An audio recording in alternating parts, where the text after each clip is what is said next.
Complete, accept the channels found and close the menus.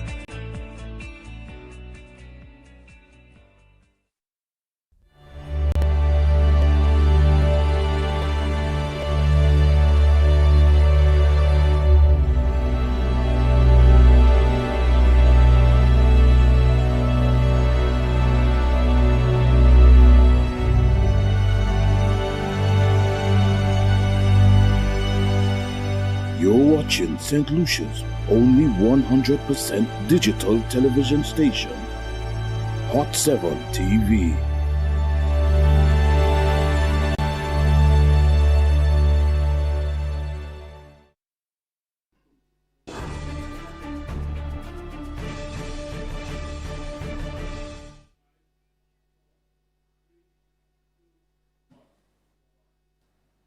Good afternoon and welcome to this election central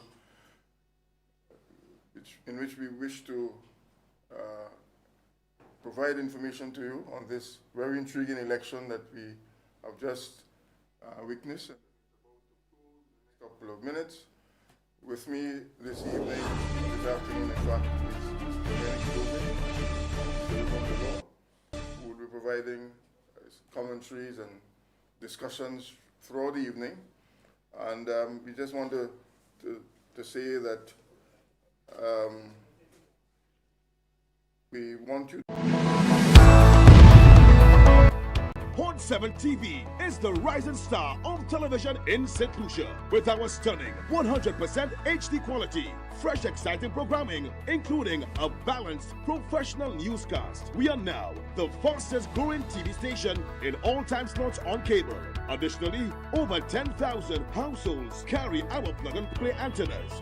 Our mobile app has over 11,000 users locally and over 300,000 users worldwide. Keyword to find our free app in the App Store is Caribbean Hot FM. Swipe once for Kiss FM. Swipe twice for Hot 7 TV. It's compatible with both Android and Apple handsets. Go ahead, share the app and share the most talked about TV station in St. Lucia. Hot 7 TV, for the viewer and the advertiser. It just makes sense. We watch trending. Hot 7 TV. Catch us on channel 117 Flow, channel 7 Plug and Play, or our website www.caribbeanhot7tv.com and our popular Hot FM app. To advertise on Hot 7 TV, call us at 452-6040 or email us at hot7@caribbeanhottv.com. A fantastic package awaits you. Here's your guide to installing Hot 7's digital antenna. Please note that all TV sets manufactured today have a digital tuner. TV sets manufactured before the year 2005 may not have a built-in digital tuner, and you may not be able to receive our free-to-air digital transmission on Channel 7 to receive our free over-the-air digital HD TV service. Number 1. Plug your antenna into your TV set's RF input jack labeled antenna or cable in. Number 2. You will now have to scan for the digital channel. Please note that all digital TVs are different in terms of scanning procedures. The following is a general guide, but the steps or the terminology may be different for your device. Press the menu button on your TV remote. Go to Setup or Settings. Go to Installation or System or Channels. Go to Scan Channels, Program Channels, Auto Scan, Auto Program, or Auto Tuning. Press Select or Enter or OK to start the scan. When the device says scanning is complete, accept the channels found and close the menus.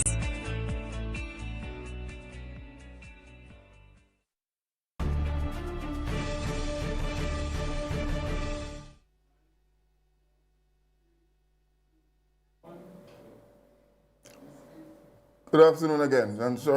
We apologize for the technical difficulties we encountered, but you're back on, and we just want to thank you for staying with us on Election Central and to stay locked on Hot 7 TV and Kiss FM this afternoon and into the evening as we take you into the results of this very intriguing elections that took place today, December the 1st. With me this evening is Mr. Urban Dolor, and Mr. Hennig Joseph, who will be joining with me on looking at the campaign, looking at the elections, and following through with the results that we are hoping will be coming through very soon. The polls are closed in most polling stations by now, I would believe. It's now 6:02, and the nation awaits the results of this election held on December the 1st, 2025. So what we want to do this evening, as we await the results, is just to look back at the campaign, to look at what has happened within the region as a whole, and whether the results that have taken place within the region have any impact upon what happens in St. Lucia, and to just look at elections from 2006, I think over the last 20 odd years, to look at trends, to look at what has happened and the changes that have taken place within the country over that period of time. So we get straight into the discussion this afternoon, and the first thing we want to look at is the campaign itself. It has been a very interesting campaign that we have all observed. So there were some new interventions that we recognized, and we just want to look at some of the things that made this particular election quite distinct from what we have seen before. I just want to comment on some of the things that I saw, and I will leave Urban to discuss and to share his thoughts. But one of the things that I found intriguing was the fact that all of the candidates, or most of the candidates in fact, introduced new songs and particular songs to their campaign, which was something very unusual. And I believe that it really sort of created some sort of excitement within the various campaigns. And I think it's something that definitely will be the new trend going forward. The whole issue of new songs being created specific to elections, specific to candidates.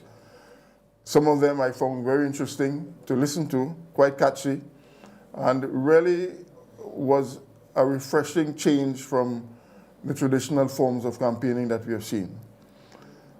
One other feature I noticed was the impact of, or the emergence of these vehicles that have been converted with these loudspeakers. And that is a feature, I believe, also that we saw emerging in this particular election. The third one I noticed was the whole issue of the slogan or the catchphrases, which I think was really designed for the young population who would respond a lot differently to those slogans. And this is a feature that one recognized emerging in this year, in fact, throughout the Caribbean, in particular in the Republic of Trinidad and Tobago. In their election, the UNC did use social media to quite a telling effect in that election.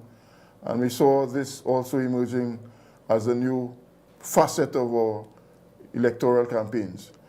The influence of social media, obviously, is something that one has to consider. And both parties have utilized the social media quite effectively.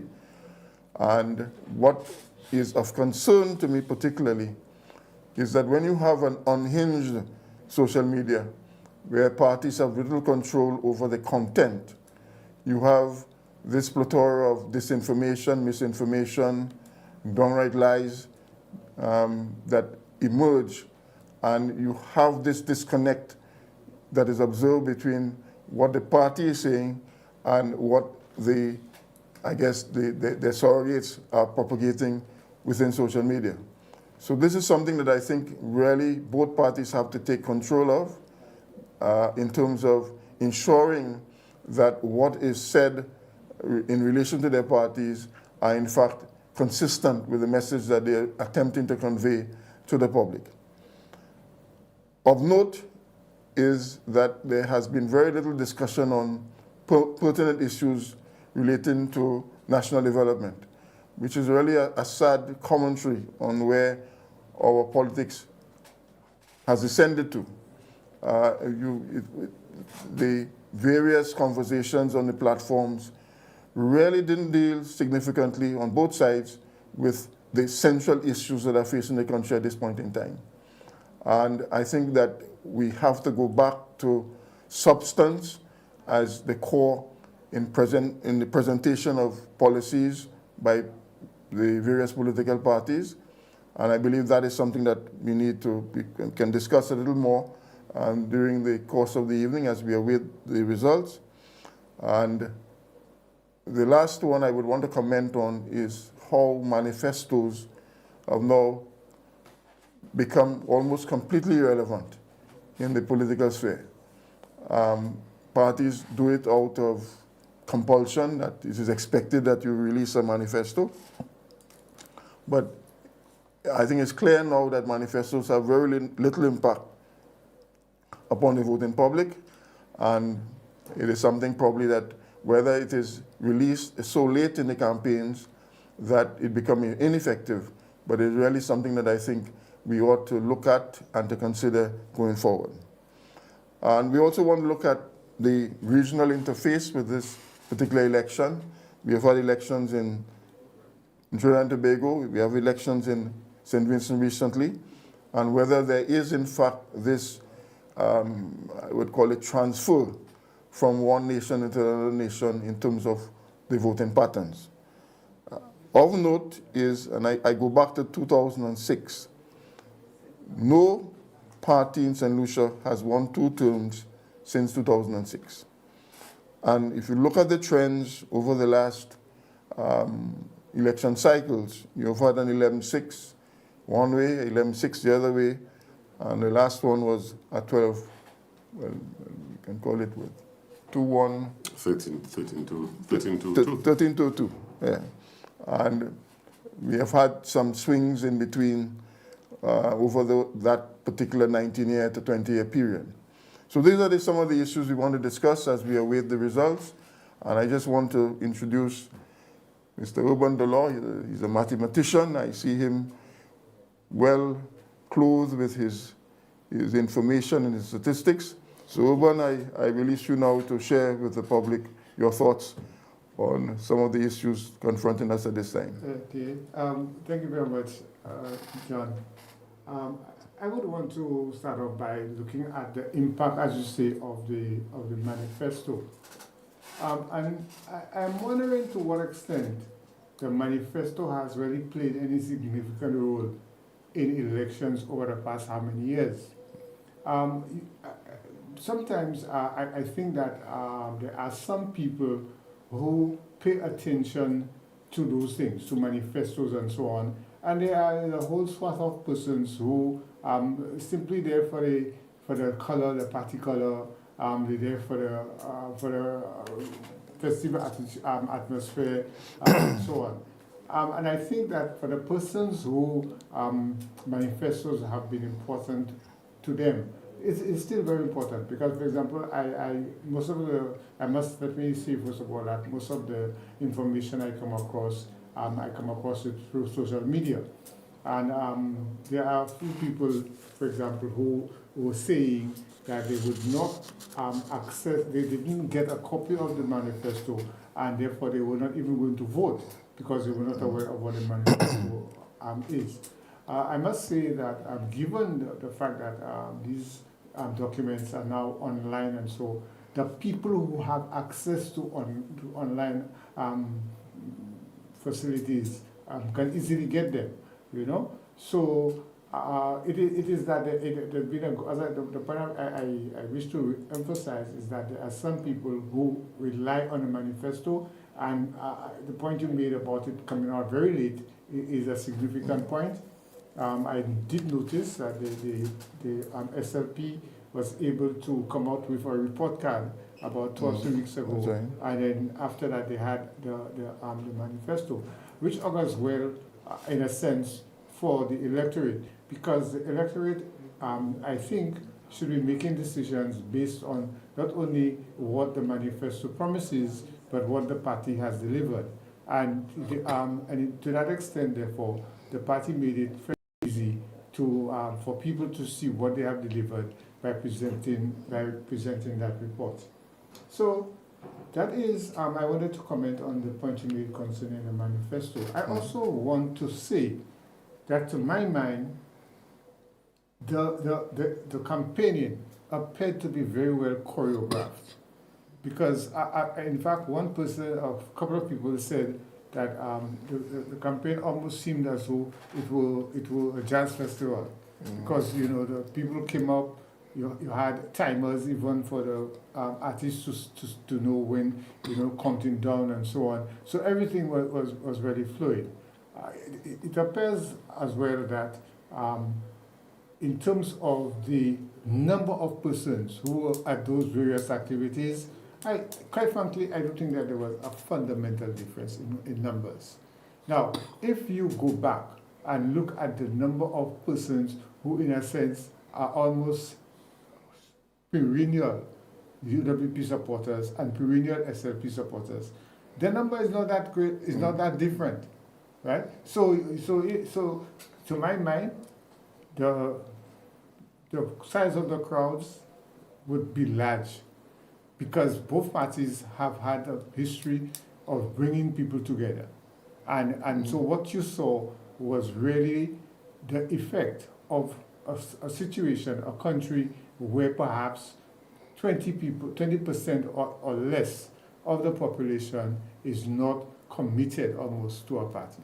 So when there are activities for Flabo, there'll be Flabo people. When there are activities for SLP, you'll find SLP people there. Well, I'll agree with you on that if you look at the statistics, and I guess later on we look at some of the statistics, you would find that both parties would have a core of about 35,000 to 36,000 voters. And if you look at the worst case scenarios, when both parties are at its lowest place, those are the sort of numbers that sort of were reflective in the, and I go back to, I use 2006 as a sort of a start point. Yes, as a reference market, as a baseline. And what happens, what you begin to observe is that there's about 8,000 people that are just moving from one direction to the other direction, scattered in some critical constituencies that are resulting, that's causing this move, as we saw 11-6 in one way, 11-6 the other way. And then the last iteration we had in 2021, where you had two independents. That particular one is of significance because when you add the independent vote to what the SLP got in that particular election cycle, it was in fact the largest swing ever in the history of St. Lucia.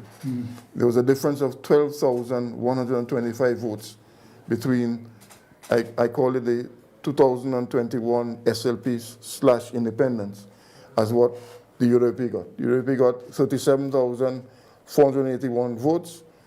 The combined of the SLP together with independence came to 49,606, a difference of 12,125, which represents the largest swing ever in the history of St. Lucia. So this particular phenomenon that we are seeing, in which no party has won 2 terms since 2006. The only time we had was before that was the Compton era, which had its own peculiarities. And when Kenny Anthony came in 1997, when he had this huge majority, which more or less was carried over into his second term and began to dwindle with the emergence of John Compton in 2006. So it's a very interesting dynamic that we are observing within the electorate within the last 20 years. And this election really would definitely convey whether one party can recover from those large swings that we see in 2021. And I think that is the interesting element that will come out of tonight, whether or not a party that has had that level of swing would not be able to take back that amount and to emerge victorious, and whether or not we would have, in fact, a 2-term government in this particular election. So that is the interesting dynamic that I think we are all waiting on tonight, and whether or not history will be created this evening in the Honorable Philip J. Pierre winning a second term, or that we go back to this cycle of in and out, this revolving door that we have emerged, that has emerged over the last 20 years. Mais bon, c'est bienvenu pour l'élection centrale, quand on a regardé qui ça qui a fait en élection. Pour ça, aujourd'hui, c'était l'élection simple ici, et puis pour j'ai fermé à 6h, café 18 minutes.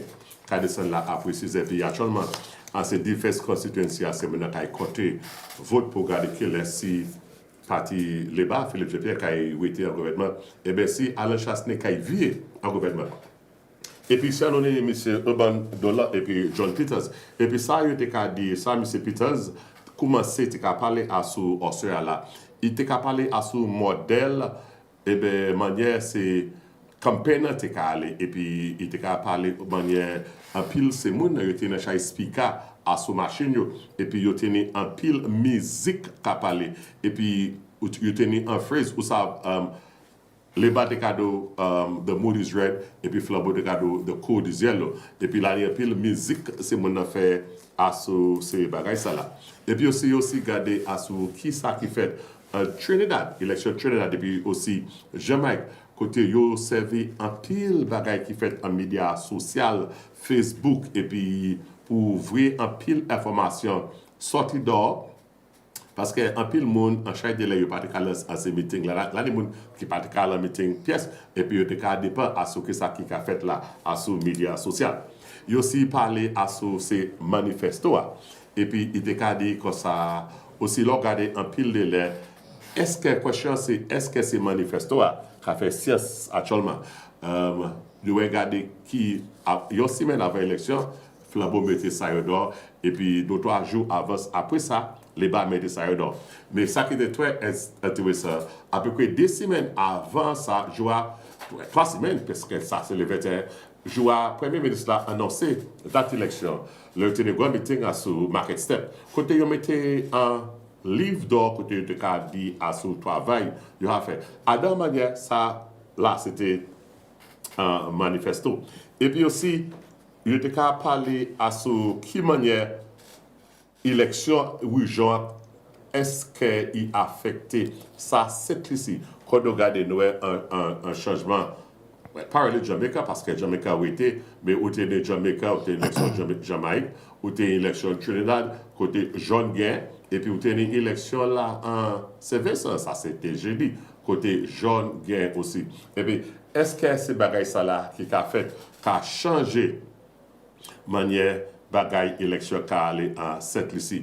Et puis aussi, nous côté la tenir en pile moun, les noter la plus bonne, à côté nous avons en pile moun yo sorti dehors aller voter. Et quelle manière ça a impacté à ce qui a impacté à ce résultat élection? Est-ce que vous avez les bas qui ont été, et bien est-ce que vous avez flambeau qui ont été? Et puis la tenir pile parole qui était qu'à parler. On est à Philippe Pierre, Premier ministre de cette ici, et puis on est à Chassenay, qui est chef opposition à cette ici.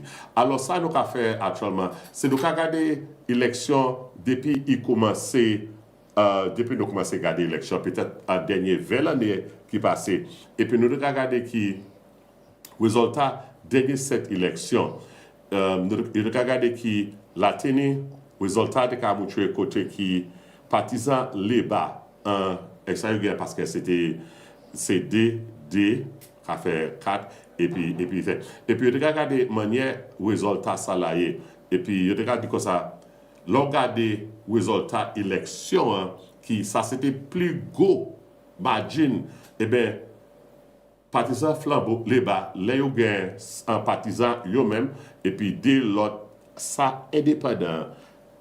Regardez quantité vote yo joint depuis les élections commencé en nous démettre en dernier 20 années, ça c'est plus gros point yo partisan jamais haine l'autre en l'autre point. Et puis ça c'est ça yo te ça c'est en pile en ces paroles là yo a parlé. Mais moi voulais avant nous aller là après moi dis là après ça nous pas encore toucher assez mais c'est dans l'emploi moi voulais là nous regarder une élection qui a passé avec élection à Tolota En pile, là, nous regardons qui ça qui a allé, nous avons rencontré un chaque monde sorti de voter. Et puis, traditionnellement, nous avons dit, là, ouais, c'est bagaille ça là fait. Nous avons dit, accorder, c'est monde voulait un changement des gouvernements. Et puis, vous qui a là, moi, ça vous sent gros, bref, en élection, vous avez fait en pile toute qualité bagaille élection. Qui ça, on est pour dire, à sous matière ça là. Est-ce que l'histoire, c'est qu'il voué, côté nous, qu'il y a un changement en gouvernement, eh bien, est-ce que c'est moun ça là sorti dehors en gros les mots pour ça dire oui, nous voulons partisans les bas, ou là, parce qu'il a fait bon travail en cette ici.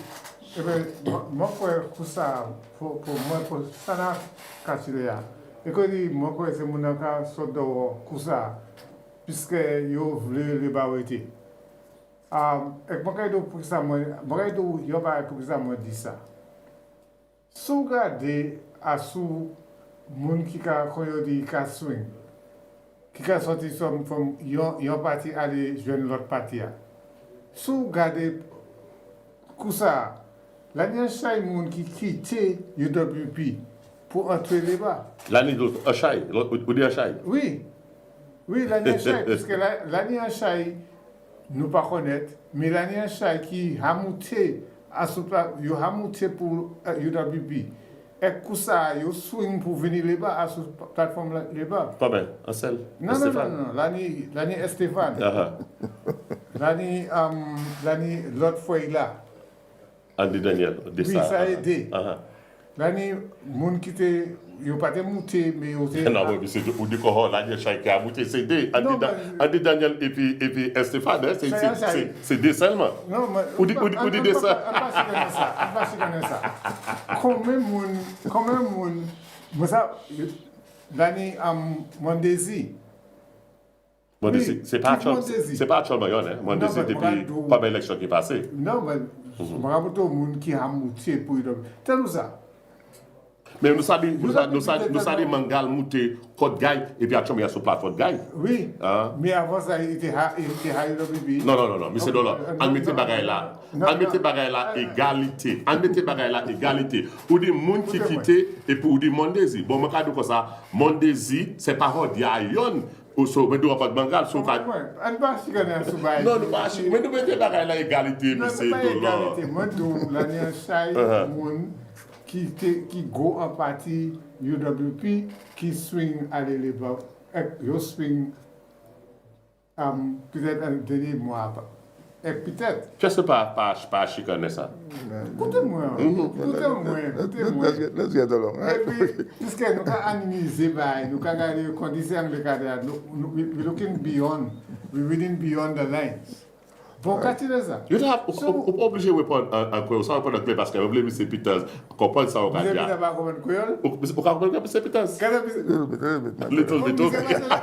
On parle ici? Non, M. Peters sont Trinidad. Oh, ça m'a dit ça. Oh, so parle anglais parce que moi, je voulais tant ça pour dire à ce matière ça là. Moi, ici, pour défraîchir ça qui dit en anglais, pour me dire en créole parce que là, il y a des gens qui parlent créole à côté. Ok, c'est pas un problème. I was saying that we need to look at not only the fact that people have moved from. Eh bien, monsieur Dolan, avec ça là, je crois que nous avons d'autres résultats actuellement. Oui, sorti, moi de ce côté nous avons là actuellement c'est Gozele. Oui. Et ça, il y a crié Gozele. Oui, il y a crié Gozele là pour actuellement. Il y a crié non, c'est ça qui vient avec il y a crié. So you have a result from Brazil? C'est ça, mon cas, ouais. En fait, il y a sous garder la parole. Il y a commencé à courir, non? Oh non, il ne va pas commencer à courir. Il y a un mec qui met ça là pour mon ouais. Qui connaît calé, mais non, il ne va pas commencer à courir. So, Mr. Dillon, continue what you're saying. Sorry, my interruption. No problem. That's the dynamics of the thing. I mean, the thing has to be dynamic. But I was making the point that I think, for me, that the fact that so many people were leaving the UWP party and openly coming to Labour, I think that was a significant development, which in fact may very well indicate that these fellows who are on the ground, because these fellows would have their people on the ground, and they felt the change was coming. And I also say, because you asked the question in relation to whether I thought that the large turnout or a large turnout would be indicative that the people are coming for a change. And I said, I don't think so. And that is partly because if you realize, the Labour Party was doing some serious mobilizing. And so for every event that they had, there were a number of people. So the level of enthusiasm of the Labour Party supporters was high. I just want to introduce whether or not the youth factor is going to play a significant role, because one of the emphasis of this administration of Philip J. Pierre, was its focus on the youth economy. And one must understand also that our demographics is changing and changing significantly. In that the majority of the population now is really under 35.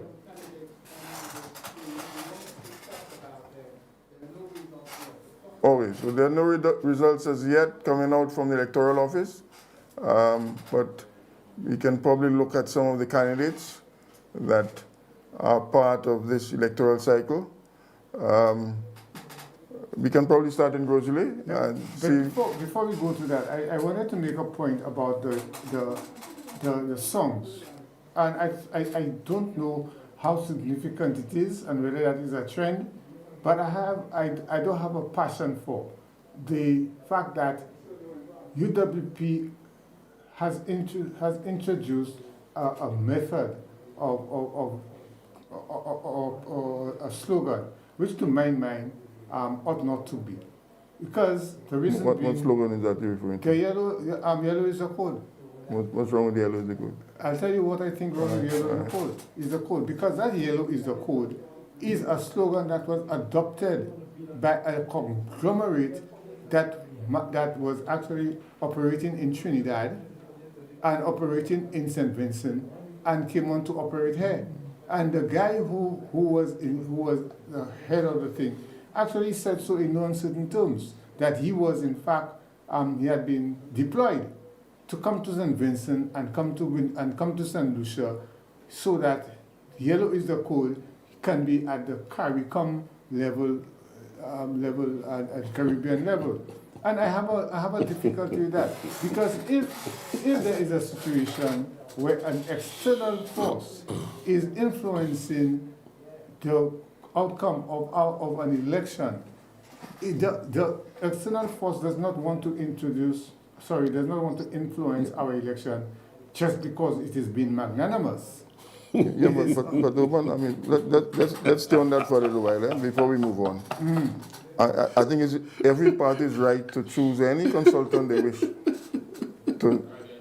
to be part of their campaign. Okay, but you want to take a short break now, and we'll come back in a while. You said before you made a point.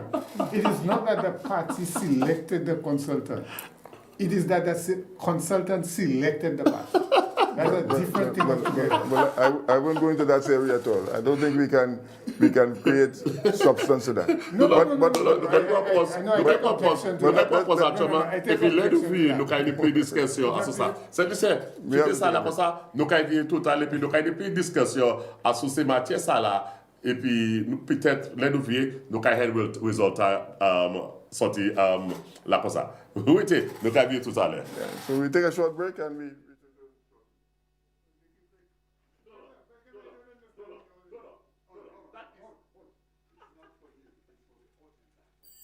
Mega cash for Christmas from BOSL. Will you marry me? The real question is, don't you want to win mega cash from BOSL up to $100,000 in cash and prizes? Yes, yes, yes! Who's ready for mega cash from BOSL? $100,000 in cash and prizes! Hollywood HP? Mega cash means joy for everyone this Christmas. Yay! Wake up! You can win mega cash with BOSL this Christmas. HP? Don't worry, there is enough mega cash for all of us. $80,000 in cash and $20,000 in prizes. Take a loan or tap your BOSL Visa credit card and win mega cash for the holidays. Terms and conditions apply. Now you can take Hot FM, Kiss FM, and Hot 7 TV with you wherever you go. Whether you're in St. Lucia or exploring our four corners of the globe. Our record-breaking app has already been downloaded over 500,000 times on Google Play and the Apple App Store. To bring you the best in HD sound, we've relaunched a brand new app. Get it for free in the App Store by simply searching Caribbean Hot FM HD. Listen to us in real time anywhere, any place, anytime. We've added so many cool new features like our live in-studio option where you can see your favorite announcers and DJs at work. So download the app today. It's free. Spread the news. St. Lucia is now in HD around the world on the Hot FM app. Don't miss out. Join the fun and stay connected. Did you know that while you're busy with your day, important news is breaking all around you? From politics to weather updates, community stories, and breaking news. Hot 7 TV keeps you informed with news every hour on the hour. Don't wait to hear it secondhand. Stay ahead. Stay informed with Hot 7 TV St. Lucia. News notes on the hour. Stay updated wherever you are. Catch Hot 7 TV St. Lucia's news every hour on the air, on our mobile app, and on our website. Mega cash for Christmas from BOSL. Will you marry me? The real question is, don't you want to win mega cash from BOSL up to $100,000 in cash and prizes? Yes, yes, yes! Who's ready for mega cash from BOSL? $100,000 in cash and prizes! Hollywood HP? Mega cash means joy for everyone this Christmas. Yay! Wake up! You can win mega cash with BOSL this Christmas. Don't worry, there is enough mega cash for all of us. $80,000 in cash and $20,000 in prizes. Take a loan or tap your BOSL Visa credit card and win mega cash for the holidays. Terms and conditions apply. Did you know that while you're busy with your day, important news is breaking all around you? From politics to weather updates, community stories, and breaking news. Hot 7 TV keeps you informed with news every hour on the hour. Don't wait to hear it secondhand. Stay ahead. Stay informed with Hot 7 TV St. Lucia. News notes on the hour. Stay updated wherever you are. Catch Hot 7 TV St. Lucia's news every hour on the air, on our mobile app, and on our website. Now you can take Hot FM, Kiss FM, and Hot 7 TV with you wherever you go. Whether you're in St. Lucia or exploring our four corners of the globe. Our record-breaking app has already been downloaded over 500,000 times on Google Play and the Apple App Store. To bring you the best in HD sound, we've relaunched a brand new app. Get it for free in the App Store by simply searching Caribbean Hot FM HD. Listen to us in real time anywhere, any place, anytime. We've added so many cool new features like our live in-studio option where you can see your favorite announcers and DJs at work. So download the app today. It's free. Spread the news. St. Lucia is now in HD around the world on the Hot FM app. Don't miss out. Join the fun and stay connected. For Christmas from BOSL. Will you marry me? The real question is, don't you want to win mega cash from BOSL up to $100,000 in cash and prizes? Yes, yes, yes! Who's ready for mega cash from BOSL? $100,000 in cash and prizes! Hollywood HP? Mega cash means joy for everyone this Christmas. Yay! Wake up! You can win mega cash with BOSL this Christmas. Don't worry, there is enough mega cash for all of us. $80,000 in cash and $20,000 in prizes. Take a loan or tap your BOSL Visa credit card and win mega cash for the holidays. Terms and conditions apply.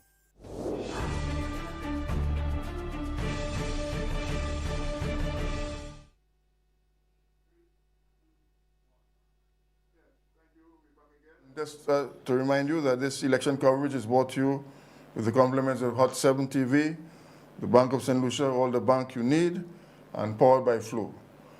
Okay, we had a little spirited debate a while ago, but we want to get back into focus in relation to the candidates that have presented themselves in this election. And so we'll just comment on all 17 constituencies, starting with, I believe, Grosley. So we have two candidates for Grosley, Mr. Kenson Casimir, who is the incumbent, and Ms. Marcella Johnson, who is presenting herself for the first time to the electorate for the United Workers' Party. Mr. Casimir defeated Mr. Leonard Spider Montoot in the last election by, I believe, 2,000 votes it was? 2,000 plus votes. And that particular constituency, since 2006, is one that has been floating from one candidate to another candidate, quite interestingly, and is one of those swing seats that we have noticed over the last 19 or 4 election cycles. So it will be an interesting race tonight to see what happens with that particular seat. Mr. Casimir undoubtedly is has grown, I would say, in his stature as a candidate and as a politician. Ms. Marcella is obviously, this is the first time in that particular category.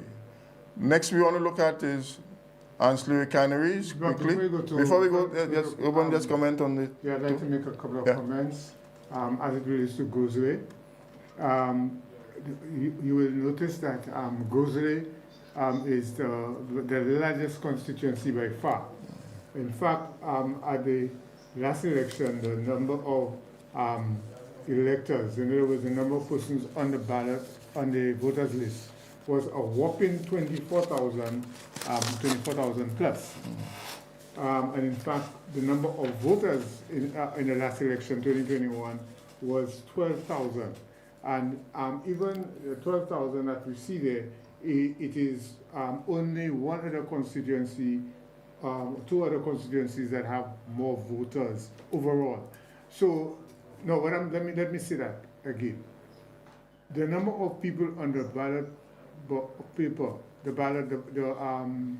vote in Grosley constituency is greater than everywhere else. In fact, I would tell you that the 24,000 in Grosley is more than you can add 2 or 3 constituencies like the Denwies and so on, and you're not even going to come up towards it in Grosley.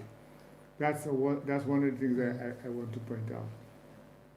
The second thing I want to point out is that the elections in Grosley, when it was won in 2011, the party winning, which was SLP, won by a very small number of votes. And in fact, the number of votes that party won by, which is the Labour Party, that was one of the few times that not an independent candidate, but the LPM had took away enough votes from UWP to prevent them from winning that election. Because the difference... You sure about that? But I think the LPM in that got 44 or something. No, the LPM got 151 votes, which was 1.51% of the vote. Yes, so the LPM did make a significant difference, given that the UWP got 5,236, which was 48.78% of the votes, and the SLP got 5,242, which was 48.54% of the votes. So, in other words, both of them got 48%. It's only that the SLP person got slightly greater than the UWP. So that is the statistics. But would you then say that Grosley has now become the sort of the microcosm of the nation, in a sense, because it's so diverse, that what happens in Grosley becomes a pulse as to what is happening? In fact, I think it does. I think it does, because As you said, it's a very large constituency, and it will be interesting to look at the data later on to see whether there are certain pockets where SLP has generally won, and you know, and other pockets where UWP has generally won. So these are some of the things that. So who wins Grosley wins the election? Historically, has happened since 2006. Yes, whoever wins Grosley. And interestingly enough, that also held for a long time with Babuno. Because almost invariably, the party that won Grosley also won. Well, I think what we will observe is that there is this sort of, I would say, what's the word to use? Secondary consequence that happens from one constituency to another constituency. That interface happens. But we want to move on to ancillary, where we have two candidates, Mr. Wayne Girard and Mr. Dominic Fede. Mr. Girard won. Did you say Fede or Fede? Fede, yeah. Mr. Wayne Girard won the election in 2021. Mr. Fede was incumbent then, and so he's going up again with the gentleman who defeated him in the last election. Wayne has distinguished himself quite well in the parliament, and I must say that in his work at the Ministry of Economic Development has been plausible. Both gentlemen I know quite well personally, so it is one race that is obviously of interest to all in St. Lucia, so we wish them well. The next constituency you want to comment on ancillary? Well, ancillary again is another interesting Oh, okay. We have some results in for Castries North, in which Mr. Stevenson King are running as an independent under the umbrella, the blue umbrella, has 97 votes in that particular polling station. And Mr. Stephen Fourvier, who's running for the United Workers' Party, he has 48 votes. So it's pretty early. And Mr. Marcel Estade, running as independent, has 1. Ms. Matthew for the NCP has not received any votes, and Ms. Brenda Edmund, who is running as an independent with the symbol of the saw, also has no votes. So it's pretty early there, but it seems that Mr. King has some lead in that particular race in Castries North. But we can go to Castries North one time and speak to that particular. So you can leave that on the screen. Ms. Brenda Edwin, as far as I recall, was a former member of the United Workers' Party for many years, and she decided this year to run as an independent. Mr. Fourvier, this is his first entry into politics. So obviously he's going up to one that has been described as the heavy roller. I think that's the nickname they give him, Mr. Stevenson King, who has been in that seat for quite a while, both under the Sir John Compton administration. He also won it with Mr. Alan Chasney under the WP. And in the last election, he went as an independent. The significance of these independent candidates is that they are, in fact, fully endorsed by the Labour Party. The Labour Party has not included a candidate in those constituencies, and therefore have urged their supporters to support the independent candidate of choice.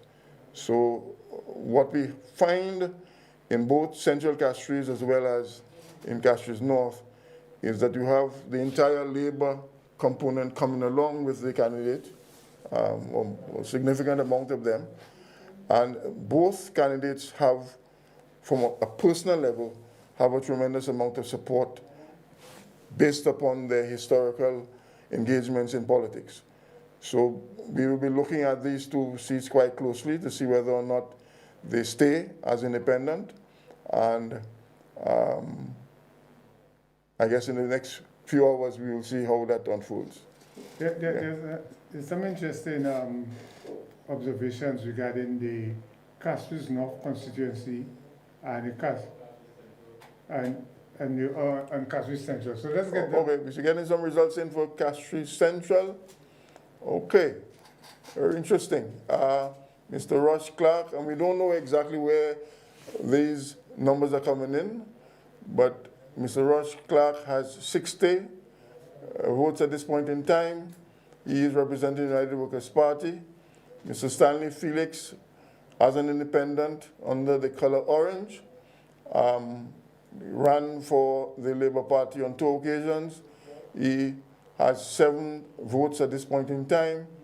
Mr. Richard Frederick, who is running as an independent slash Labour support, has 66, as a small lead. And Mr. Andre Matthew, who is running under the NCP, symbol the key, has 2 votes at this point in time. So it's quite early in that particular constituency of Central Castries. Mr. Richard Frederick still has a small lead of 6 votes. Still early polling. We'll see whether or not the race stays tight, or Mr. Frederick, when he reaches some of his core supporters, will surge ahead in that particular constituency. And also the impact of Mr. Stanley Felix, who, as you recall, received an endorsement from former Prime Minister Brian Michael Pilgrim, and whether that endorsement and his entry as an independent has any impact upon the election results. With the numbers so far, it would appear that he is not creating much of a stir, but we will see how that unfolds later on this evening. Yeah, Over? I just wanted to make an observation regarding the nexus between Castries Central and Castries North. Yeah. Right? And in fact, since 1982, consistently, the voters in Castries North have voted exactly like the voters in Castries Central. So last time around, in 2021, both Castries North and Castries Central elected independent candidates. For 3 years before that, they both elected UWP candidates. In 97 and 2001, they both elected Labour Party candidates. And then from 1982 to 1992, 1982 to 1992, there were 4 elections, but remember there were 2 of them in 1987. In each case, the United Workers' Party won in both seats. So we can, I suppose, because of the demographics involved. But we also have to recall too that Central Castries in the 80s was in terms of the constituency size, was essentially the CDCs. And most of what is now Central Castries is in fact now part of Castries North. So we have some more? All right, okay, so we have some further information on Central Castries. Mr. Frederick is surging ahead. He now has 168 votes. Mr. Stanley Felix at 21. Mr. Rush Clark has now moved to 102 in that particular seat, constituency. Mr. Andre Matthew has now 2 votes. I think he's basically out of the race at this point in time. And from what we are seeing, essentially, is as expected, a 2-horse race between Mr. Frederick and Mr. Clark. And Mr. Felix seems not to have any significant impact at this point in time into the final decision on that particular seat. Ben ça nous avons là qui a fait actuellement là, nous avons là des résultats qui a venu en élection là, et puis nous avons le premier nous c'était nous côté Castries côté Stevenson King, nous Stevenson King et Kousla qui est là et devant, et puis nous avons Central Castries là côté là les 4 monde qui a fait combat, nous Rush Clark ni Yossa et puis Yossa et check vote Yossa 20 vote mais après ça et puis Frederick ni Yossa 68 vote nous avons là pour actuellement Frederick en lit là. Et nous pensons si qu'il est qui côté il y a sorti nous pas dit qu'il est brett et ben pièce ces résultats ça là. Mais ça nous savent pour actuellement Richard Frederick il nous vend en course là en Central Castries. Thank you. So I think these are cumulative votes. The last one we call 10221. Yeah, that's your updated. That's updated. Updated, correct. Yeah, accumulated sums. Yeah. Okay, all right. Yeah. As I was saying to you, Irwan, we have to look at the constituency boundaries of Central Castries and Castries North, because like when Michael Pilgrim ran the race in Castries North, a significant amount of that constituency back then have now moved across to Central Castries. Yes. So the numbers, so there is, more results coming in. Okay. So we have some results from Castries South. It should be appearing on the screen shortly. All right, that's now it disappear. Ça nous travaille là Castries South. Castries South. Ça motivé qui Dr. Hille et ça nous capte le résultat là. Il tenait à peu près 55 votes et puis UWP ni 59. So Dr. Hille il a avancé là par 96 votes. Right, so we have Castries South, total electors 9,795. Based on what we have so far received, Mr. Tommy Descartes is at 59 for the United Workers' Party. Mr. Eunice Hilaire, the incumbent, at 155, a lead of 96. And we have one independent, Mr. David Hurd. He has 2 votes. I can say to you that that particular constituency will have a very high turnout from what I saw this morning, both in Cicerone as well as at the Slasper terminal. So it appears that that seat, that constituency will have a very high turnout from my observations driving around this morning. So again, the results, Mr. Tommy Descartes is at 59 for the United Workers' Party. Mr. Ernest Hilaire, at this point in time, 155 votes. An independent 2. Mr. Hilaire has quite a sizable lead as we continue this evening with the election results. Est-ce que il y a des côtés qui laissent boîte, qui laissent place? Est-ce que les PC résultats ça? Il n'y a pas de PC par ça parce que ça nous là, c'est ça qui a montré c'est comment vote chaque bout de haine et qu'il y a très intéressant pour nous savoir qui côté qui laisse boîte si c'est Won, si c'est La Croix, si c'est Maïgo et des pièces c'est côté ça. Yeah. Oui, puisque je regarde l'année de par rapport à Slavic Canary, je regarde l'année côté, par exemple, Canary, là, allez là, ou peut-être qu'il y a plusieurs UWP là.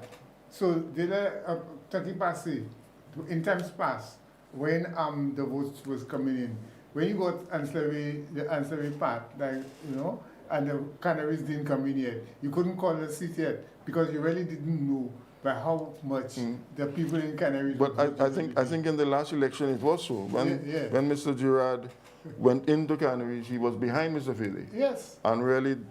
Yes. So took over in Canaries. Yes. So the question of where the polling division is important. It's an important. In terms of when you are. Okay. So we have some results in. Just as we were talking about ancillary Canaries, Mr. Wayne Girard. Lucia Labour Party, the only 2 candidates in this particular race.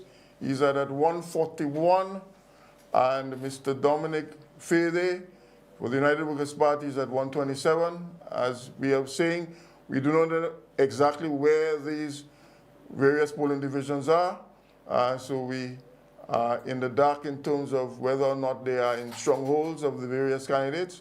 But for now, Mr. Girard has a slight lead over Mr. Fede in the constituency of ancillary Canaries. Ça nous avons là actuellement ces résultats qui sortent là, le Canaries et puis nous avons Wayne Girard il a 41 votes et puis Dominique Fede ni 27. Et puis, si nous regardons un petit coin là-bas, il a mis ici 3 votes. Il dit qu'il a porté là, le Slawe Kanawi. Et puis, oui, c'est 3 boîtes, tout celles qui a porté, et puis le Slawe Kanawi. So, monsieur Girard, il a avancé, il ouvre par 14 votes. Yeah, one of the things we observe as it relates to the ancillary canaries is that the elections there have always been very, very close from time immemorial. So the percentages, for example, always in the past, last year it was 48-51. Before that it was 50-42. In 2011 it was 46-49.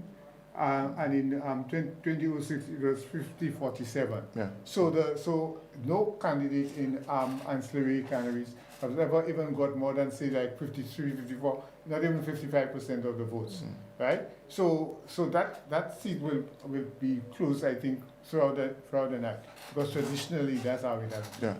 Yeah. Okay, so we have some more results in Babano. For the St. Lucia Labour Party, Mr. John Paul Estefan, now at 353 votes. And Mr. Leo Titus Prevail for the United Workers' Party at 141. He has a significant lead at this point in time. In that, I see the number, but there is a difference there of 211? Oui. 212. Donc, Babano là. Et puis, il commence à venir soyer. John Paul Estefani, 353 votes. Et puis, Titus Prevail, il y a 41 votes. Et puis, John Paul Estefani, il a avancé devant la part 12 votes. Et puis, ça, c'est un pile. Tout ça, nous, c'est. It depends on where these votes are coming from. If, for example, they're coming from Fosso, that's not a very significant lead. Because the people in Fosso generally vote for SLP anyhow.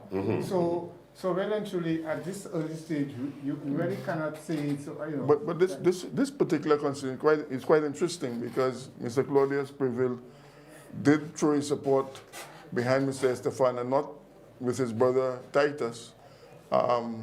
So this is going to be a very interesting race later on this evening. Yes, and of course this race, when Labour Party wins it, they always win it by relatively small numbers. Albina won it by about 3 or 2 votes or something. Yeah, Virginia sort of increased the difference. But this again, these seats are always very close. And one must recall that Mr. Estefan has a very long history in Deborah. Yes. Grew up in Deborah, taught at the primary school, came back as principal of the school. So he has a very strong connectivity with the community, especially in that area. He has been involved in sports. We have some more coming in. That is now from Viewfort South. Mr.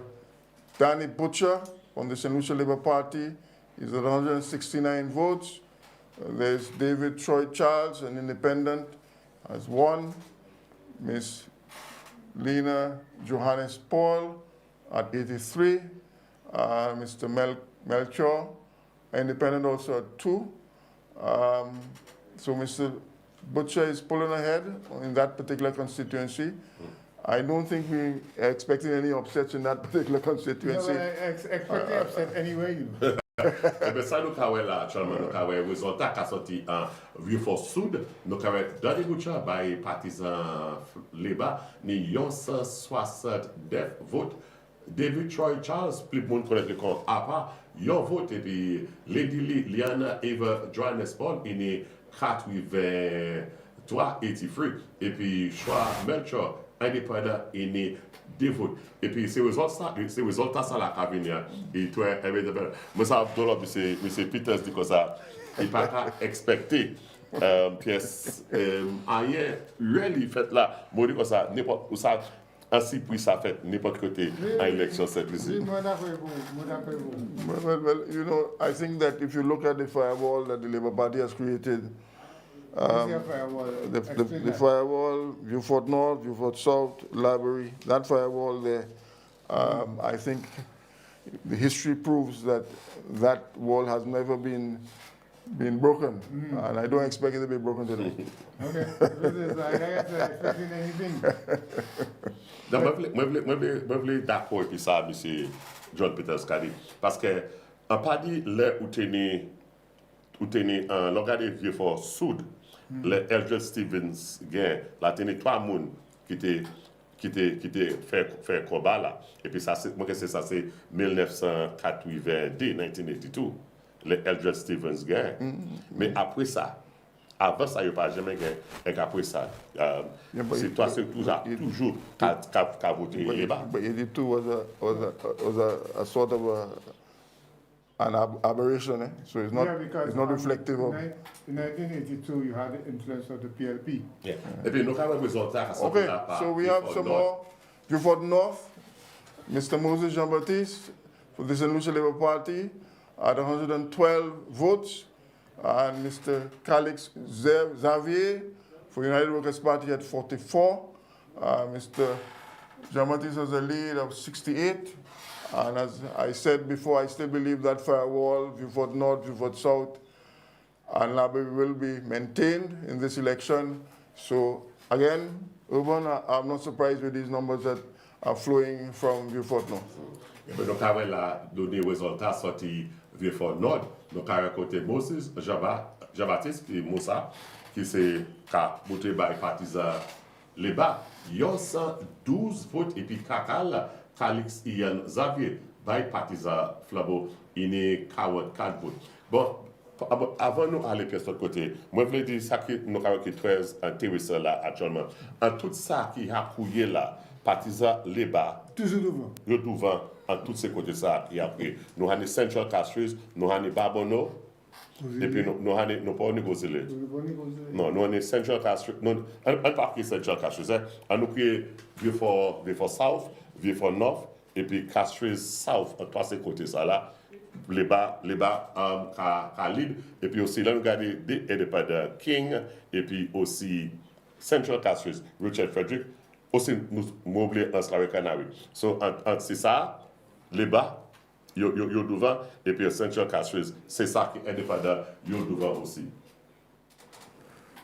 Okay, so we have some more results in Micoud North, where the 2 Norberts are in the race. Elijah Norbert for the St. Lucia, no, Jeremiah Norbert for the St. Lucia Labour Party is in the lead at 168 votes. Elijah Norbert for the United Workers' Party, 122. Mr. Marius Wilson, who went up as an independent, 0 votes at this point in time. Everyone, what are you saying about these? Nous avons côté Micoud Nord, côté qui c'était côté UWP très formidable. Et puis Jeremiah Norbert fait l'histoire. Il bat Dr. Gail Regobert. Donc avec Jeremiah Norbert en lead là, alors Léba en lead là encore. Il y a 168 votes. 168, 168, Elisha Norbert 122, 122 votes, et puis il y a Marius Wilson qui montait comme indépendant. Il peut rejoindre Pierre's vote. Just to remind our listeners and viewers, these are very preliminary results. We are not aware of where the various polling stations are, so we don't know whether there's core support in the particular election results at this point in time. There's global numbers, but it is in fact projecting a trend that we will see whether that continues later on into the evening. So we've had some interesting results so far. As you said, until we get sort of an indication of where these polling stations are, where these votes are coming from, you really cannot say very much. We notice, of course, that as expected, or as you say, as is traditional, the UWP candidate is doing very well there. I mean, when you look at, in terms of percentage rises, he's not that far from the 168 of the SLP. Okay, go ahead. We have new results. More results in. This preliminary, Miss Lisa Jabahir, Castries Southeast, total electorate 15,491, so it's very, very early. She has, from the St. Lucia Labour Party, Ms. Jari has 60 votes, and Mr. Guy Joseph from the United Workers' Party at 62 with a slight lead of 2 votes. So this is very, very early in the race based on the size of the electorate in that particular constituency. Ça donc a là donc Castries Sodis et puis donc a Guy Joseph et puis Lisa Joyer donc à côté pour ça c'est un tout résultat nous rejoindre ça c'est premier côté nous a partisan Flambeau Jani ni en lead là nous ni Flambeau ni 60D 6D et puis partisan Leba ni 60 mais après, nous supposons que nous allons la clé pour nous regarder qui est allé là.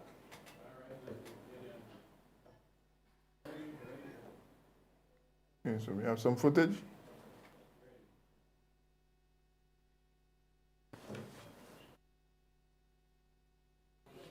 And of course, we're here in the Castries North constituency, of course, one of the battleground seats in this election. We're here, and the vibe on the ground from the constituents is that a little too early for them to speak and do the interviews, but they're pretty optimistic about the chances for their candidate Stevenson King here, who has been the parliamentary representative and served this area. So as we continue to bring you coverage, of course, the energy on the ground you could see is that they're preparing for what might possibly be a victory run tonight. The music truck is there. The agents are now, engaged in the process of getting themselves refreshed for what may come later this evening. Of course, this is what we're seeing from the campaign headquarters of Stevenson King, and we look forward to seeing what next will come from this particular campaign. So stay connected with us as we continue to bring you live coverage on election night right here with Election Central. Thank you. Just as a reminder, this election coverage is brought to you with the compliments of Hot 7 TV, Bank of St. Lucia, all the bank you need, and powered by Flu. So we seem to have a very buoyant blue campaign headquarters that are very confident of victory in that particular constituency. Maybe they have some more information than we have, but it seems that they are fairly confident that there's sufficient lead in that constituency to begin to smile, but we will see. Okay, so we have some more for Castries North. Again, Brenda Edwin as an independent, 4 votes. Mr. Stephen Fourier, United Workers' Party, 281. Mr. Stevenson King, the incumbent, independent, 585, a lead of 304. Ms. Matthew, the NCP, with 2 votes, and Marcella Steed with 2 votes also. Donc, on va acheter le résultat cabinet qui a sorti Castries Nord côté nous Brenda Edwin indépendant 4 votes, Stephen John Frevier qui a là-bas partisan Flabo 10 4 8 281 et puis Stevenson King 4 6 4 8 5 vote 585 Melissa Matthew NCP D et puis Marcella Steed D. Donc actuellement M. King il avance là il ne doit pas 3-4 votes. Et puis, M. Dolan, où dit un morceau par là qui est très intéressant. Nous pouvons ça, parce que là, du côté, traditionnellement, Flambeau qui a voté, et puis le bas qui a voté. Nous pouvons ça dire, oui, c'est bon ça qui gagne, et bien non, c'est bon ça qui gagne. Moi, oui, je te dis, ça c'est bisé, ça c'est la clérie, ça c'est l'école là. Laisse ça de gagner un primaire appréciable à ce qui manière bagaille calé, qui manière nous voter. Dernière fois, Mr. King, even parce que, well, in the last election, Stevenson King got what I think is perhaps the largest margin of victory. He received 69.51% of the votes at that time as an independent. Now, of course, there were very special circumstances. I mean, that the UWP just had to get a candidate at the last minute and so on. But that's very good. Yeah. More results in. This is coming from Soufrière. Ms. Emma Hippolyte for the St. Lucia Labour Party, 236 votes. Mr. Herod Stanislaus, United Workers' Party 282. He's in the lead by 46 votes at this point in time. That constituency has 8,532 electors, with a turnout at this point in time is about 6.2%. So it's fairly early in that particular race, but Mr. Stanislaus is in the lead at this point in time. So nous avons la résultat qui a sorti là souffrir. Nous avons Labour Party Emma Hippolyte ni 10,6 votes et puis Harold Stanislaus 10,88 votes 282. Harold Duval a pas 46 votes et puis ça c'est deuxième constituency nous avons côté Flambeau Cali mais SLP Cali mène en l'autre secte là qui a couillé puis on est des indépendants Cassius Central et Cassius Dove King et puis Frederick yo en lead là-bas appel d'autres votes aussi. Yeah, well, this particular constituency in so far, I believe in the last election was also a very tight race. I don't know if you have the numbers. Very, very close the last election. 65, 67, comment quelque chose? The last election, one party got 2,499, the other party got 2,435. And we're expecting that will be the sort of final numbers. So that race is still close, still open, and we are waiting to see what happens later on in the evening with that particular constituency of Soufrière, whether Ms. Emma Hippolyte will be able to hold on to the onslaught, I would say, of Mr. of Mr. Harold Stanislaus. And we are waiting to see whether she can hold on and pick up some more votes in some of the other areas. When they go to the onslaught là pour actuellement c'est Cassius North et puis Babono. All right, so let's look at some onslaught here now. Cassius East, 12,861 total electors. Mr.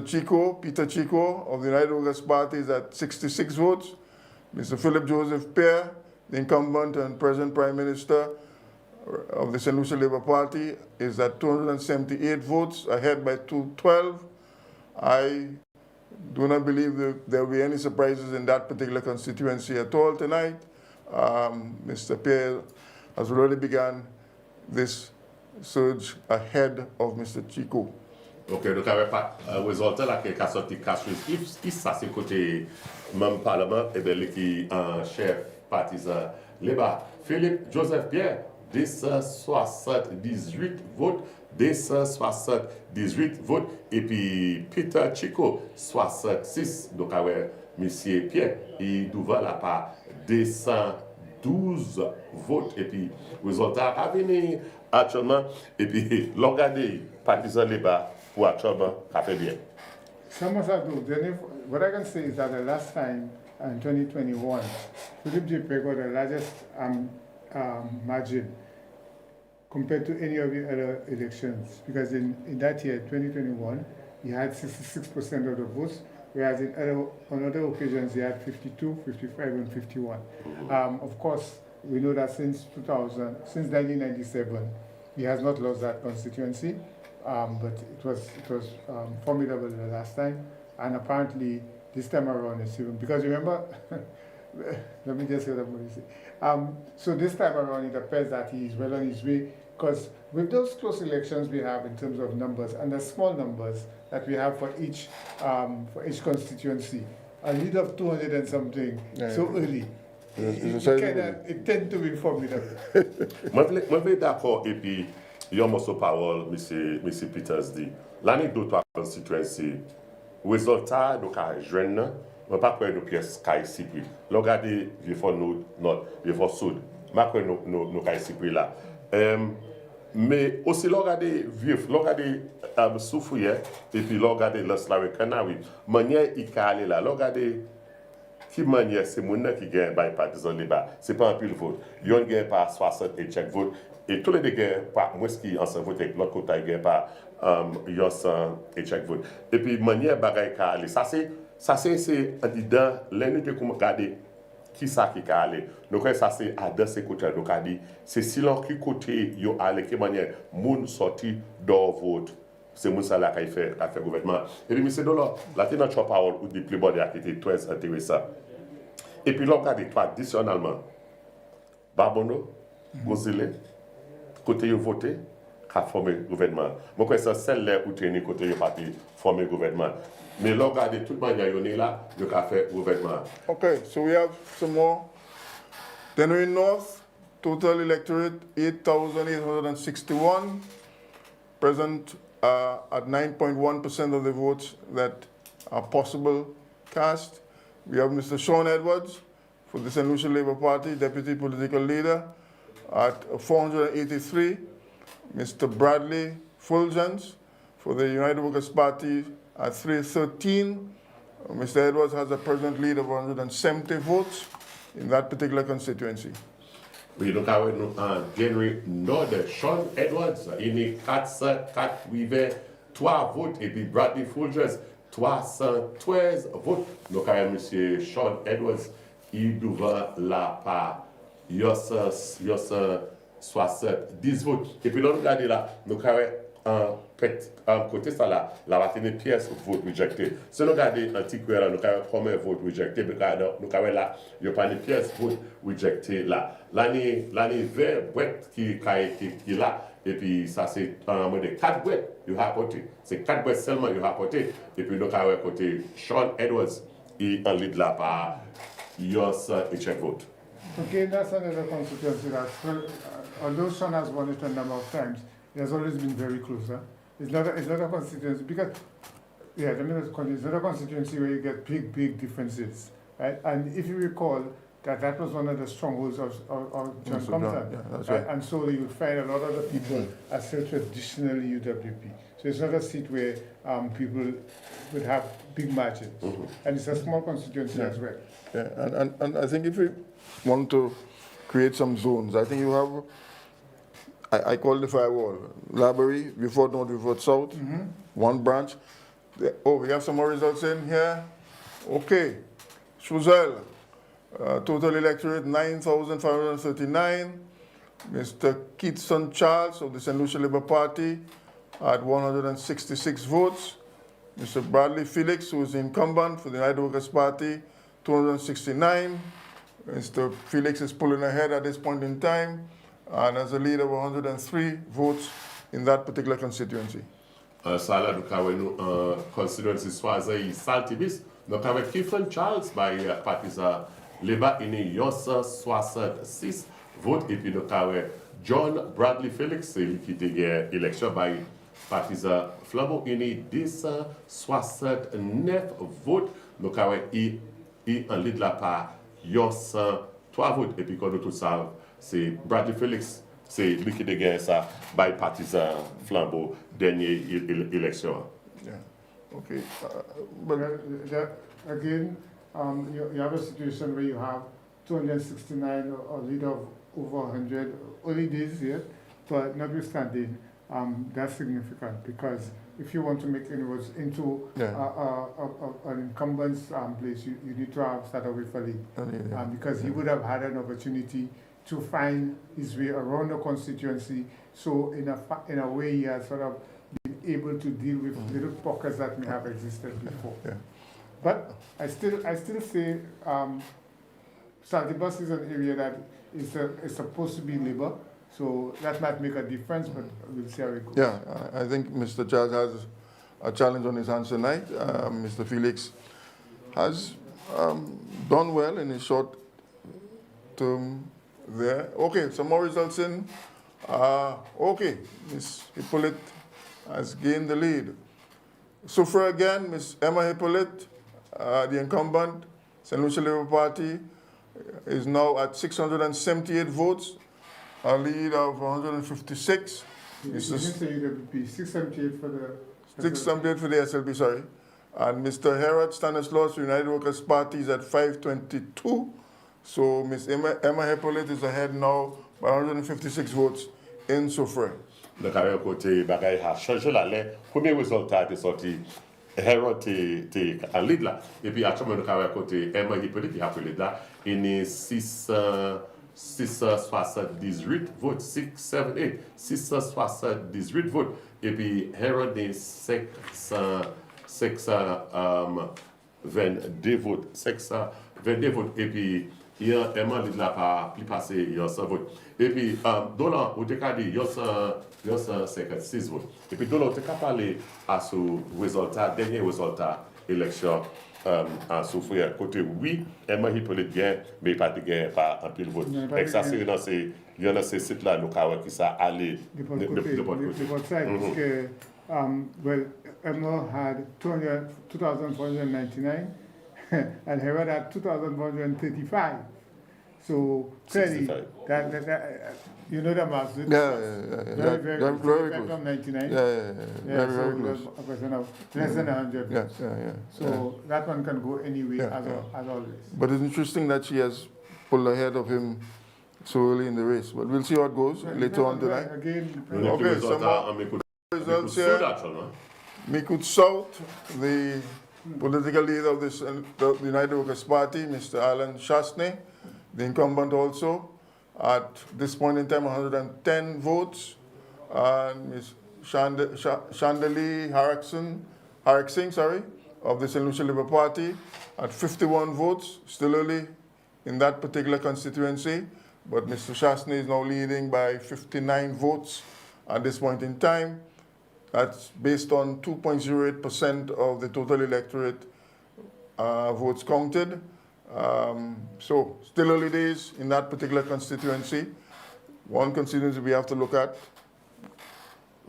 Et puis donc académique pour sud côté Alan Chasney, c'est lui qui est chef leader partisan Flabo. Et puis donc avec une donc à commencer bien bon il y a 10 votes et puis Chandeli Harassing secrétaire, ça veut dire Chasney est en head par 59 votes.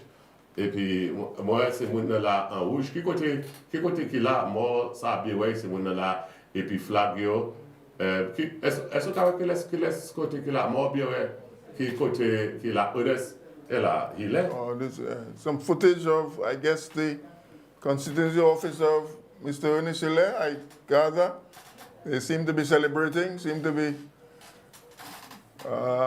yes, I think that's. Non, ça pas. C'est People's Pub, ça c'est Castries Central.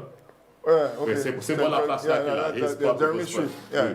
La rue Gerardin. The Castries Central votes, they usually come in very early. Okay. So there's some celebration on Jeremy Street we are seeing on the screen. I can only assume that that is related to Central Castries, although I saw some jerseys with Ernest Hilaire's name on it, so it seems that they have some information that would cause them to be celebrating this early in the night. Après, c'est qu'on n'est pas mêlé, c'est Wom yo après, yo be chemise yo à yo, et puis yo ka célébrer, même si yo a tel résultat, et puis yo porte tel résultat, yo la ka célébrer. But I think you have to recall too, they may have a lot more information than we have, based on, you know, because the connections with the polls close at 6. It's in the count. Yeah. So, okay. So we have a graphic here showing the district of Grosley. It seems that Mr. Kenson Casimir, 65.7. I don't know what this represents in terms of a percentage of what vote count, but it would appear from the graphic that Mr. Casimir is holding his own in the district of Grosley. So I don't know if we can get some... C'est pour ça, percentage of voters thus far. Thus far, yeah. Thus far. And what does it show? 65? 65.7%. But we don't know what metric is being used. It was 34.3%. 0.3%, yeah. But the graphic is not showing what... Il n'y a pas de combien de monde qui a voté, combien de boîtes qui a voté. Il n'y a pas de cette information là. Last time around, the SLP got 51% of the vote, 51.8% of the votes. But you see, it comes out to be a large difference because of the size of the constituencies. Yeah. Earlier on, we had something from Miku South, and again, Mr. Chasney has always been dominating that particular constituency. because every time that he has won, he's won by over 50, almost over at least 53%. You understand? Well, it wasn't him, and anyhow. But the lowest was 2011, and he wasn't the one not going to be. But he has won 63% and 58%. École ben là qui est très intéressant en Mécode Sud. Même si la tenue une fois partisan les baguettes, mais la tenue dès les autres mondes qui étaient faits au bas. We have some more coming in. You vote South. Mr. Danny Butcher is pulling ahead. It's number 823 for the St. Lucia Labour Party. David Troy, Charles, Independent, 3 votes. Ms. Johannes Paul, United Workers Party at 263. Mr. Melkor, Independent at 5. The lead now is 560 votes for Mr. Danny Butcher, who was, I think, the campaign manager for Dr. Kenny Anthony in the last election. What is Butcher's number? 823. Côté Danny Butcher, actuellement, il y a 823 votes. À part David Troy Charles, il y a 3. Et puis, Liane Eva Johannes Paul, il y a 263. Et puis, Melchior, il y a 5 votes. Donc, Danny Butcher, il y a là par 660 votes. Bon, peut-être vous découvrez, nous regardons Melchior et puis David Charles Troy. Après, donc, David Charles Troy, c'est qu'il a fait premier et Melchior. Mais Melchior, il dit vote plus passé. Oui, passé. Ça va qui sont. Oui, vous allez bouter mon don. Ça fait? Vous allez bouter mon don. C'est dans le qui était ma misère. What were the last results? I think that last election was the best result for Kenny. Since yes, the last result was the best for Kenny. He had 67.5%. And before that, he had got 52, 63, and 56. Yeah. Although I don't know these figures would have been for 1997 when he would have been back. Well, he did credit Danny Butcher for running an excellent campaign for him. Yes. When he was endorsing him for this election, he did give him credit as the one on the ground that really worked the constituency, and that's why he was confident in handing over to him. Et puis c'est pour ça qu'il parle les pièces chimères, l'hôpital en rien couillé, pas bêté non à soigner, mais celle ça il voulait faire, c'est moun qui a replacé là, lui venir un choix. Un moun qui est placé. Il pas dit il voulait un choix. Il dit pas il est parti à design. Design dit pas de ça parti dit. He said he wants to have a say in who is who has maybe il parle chimère, pas bail monument, pas bêter c'est bail ça. Okay. All right. Yeah, so that seat, as I say, is part of the firewall, and I really believe that tonight those 3 constituencies, we vote North, we vote South, and Laborie, should remain in the hands of the St. Lucia Labour Party. I don't see them. I don't see them moving. Yeah. Having that kind of lead, and given that is traditionally a constituency for the Labour Party, it's not likely that they'll be able to make that difference. That difference at all. Moi, je suis d'accord pour. À de ce côté, ça, alors regarder lead là, c'est mon électorat. Additionnellement, nous avons côté les bas, et puis des premiers qualités lead ça là, il est bien difficile. C'est pour nous en boîte, et bien 3 boîtes. Côté Andy Lady about 300, et puis pour Danny Butcher, presque 100, pour sa vie fermée. Parce que he just needs this actually. So some of the seats that are, I think, very interesting, remain interesting, are the Soufre seat, the Castries South East. I still think I'm still looking out for a Babonneau seat because I'm not sure what will actually happen in the Babonneau seat. And I think the ancillary cannery seat for me remains interesting. Other than that, I think that the other seats are fairly, they're not going to be difficult to predict. With the UWP party. Okay, then the Castries South. All right, so more results in Castries South. Mr. Ernest Hilaire, the incumbent, St. Lucia Labour Party, deputy political leader, 1,309 votes. Mr. Tommy Descartes for the United Workers' Party, 627. Mr. David Hurd, independent, at 11. The lead is now 682 for Mr. Ernest Hilaire. Pulling away at this point in time, and we see how it goes for the rest of the evening. Nous sommes là à côté de Castries Sud, Dr. Hilaire, 1309 votes. Et puis, nous avons Tommy Descartes, 627. Et puis, David Hurd, indépendant, 11 votes. Là, nous regardons de manière, il bagaille ça à aller. Il semble qu'il semble qu'il y a ça. Il bon est toujours, nous pouvons ça. We have some footage, I think, from... Côté nous là. I don't know where this is. Maybe Castries South. But there's some celebration going on in... No, c'est Central Castries. Central Castries. Central Castries. Okay. Puis moi, je suis là, je connais.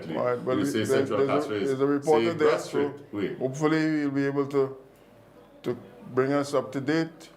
Are you able to get contact with your reporter? No. Not as yet. All right. Okay. Celebrations seem to be occurring in... Oh, we have some more footage here. All right. Okay, we should be getting him on.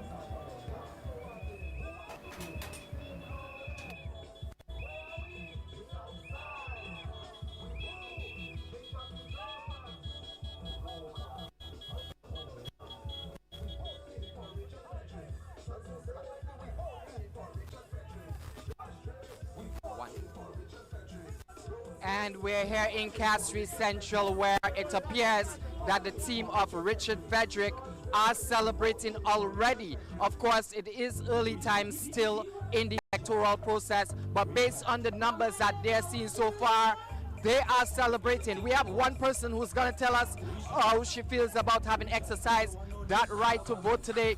How do you feel about the results that you are hearing so far as it relates to your candidate? I feel very, very, very good. Richard Frederick all the way. All right, and you're hearing it here. You can see that they're in celebratory mood here in this area of the constituency. We're trying to speak to them to see whether it's possible to get more on in terms of their thoughts. How do you feel of having voted today, brother? Very happy, very happy. Oh God, enjoy, man, enjoy. Oh God. Right, so there you have it. Castries Central is already celebrating. That is Team Richard Frederick. They are confident in what so far. Of course, we continue to bring you live coverage. Okay, thank you much there. So, seems that they're celebrating already in Central Castries on Jeremy Street. So, things are waxing on. But we did have an update on Central Castries that appeared on the screen a while ago. I don't know if you can put it back up, and so that we can see where they are now. Okay, so Central Castries, 9,104 total electors.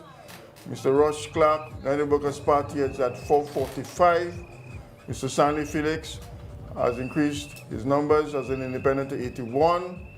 Mr. Richard Frederick, the incumbent, is at 834, a lead of 389 votes. And Mr. Andre Matthew of the NCP has 6 votes. Look at côté Castries Central, côté Richard Frederick indépendant. Nous Roche Clark 445 votes. Stanley Felix indépendant 81. Richard Frederick aussi indépendant. Il est 834 votes. Et puis Andre Matthew NCP parti 600 votes. Donc à côté Richard Frederick, il en lead là par 389 votes. Mais c'est donc que ça ne peut dire sur ces résultats ça là au cas là. Richard Frederick, il va même perdre l'élection parce que Castries Central, c'est ça. Parce qu'il a monté les députés 3 fois. Et tous les 3 fois, he has gone independent 3 times. And he has won every time that he's been an independent. And so it's not surprising that Frederick is winning. I mean, he has his base strongly planted in Castries Central. I mean, and he takes care of his constituents. Reminds me a bit of the famed Alan Busky from Barbados. You know, he would make sure that he looks out for his constituents. You may not always like some of the ways that he goes about doing it, but and of course, the other thing I think that goes in his favor is that that show that he has on a Thursday. Can I help you? Can I help you? So I think there are more celebrations here in Central Castries, but one of the features that I think we need to take note of too is this unique independent candidate fully backed by a political party. When Richard Frederick won the first time as an independent, he was really backed by the United Workers' Party then. Same thing. So it's a new phenomenon that we are seeing emerging where parties back independent candidates and stay out of elections. We'll see how it goes. They have alliances. Yeah, but we'll take a break now and come back to you with more information and more results from the election. Quite intriguing so far.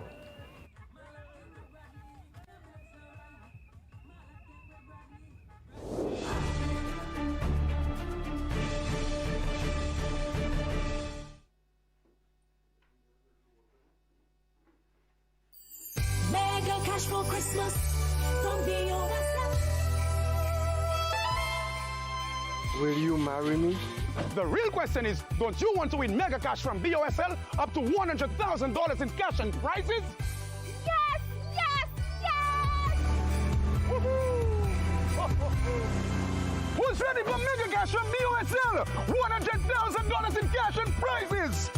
Hollywood HP? Mega cash means joy for everyone this Christmas. Yay! Wake up! You can win mega cash with BOSL this Christmas.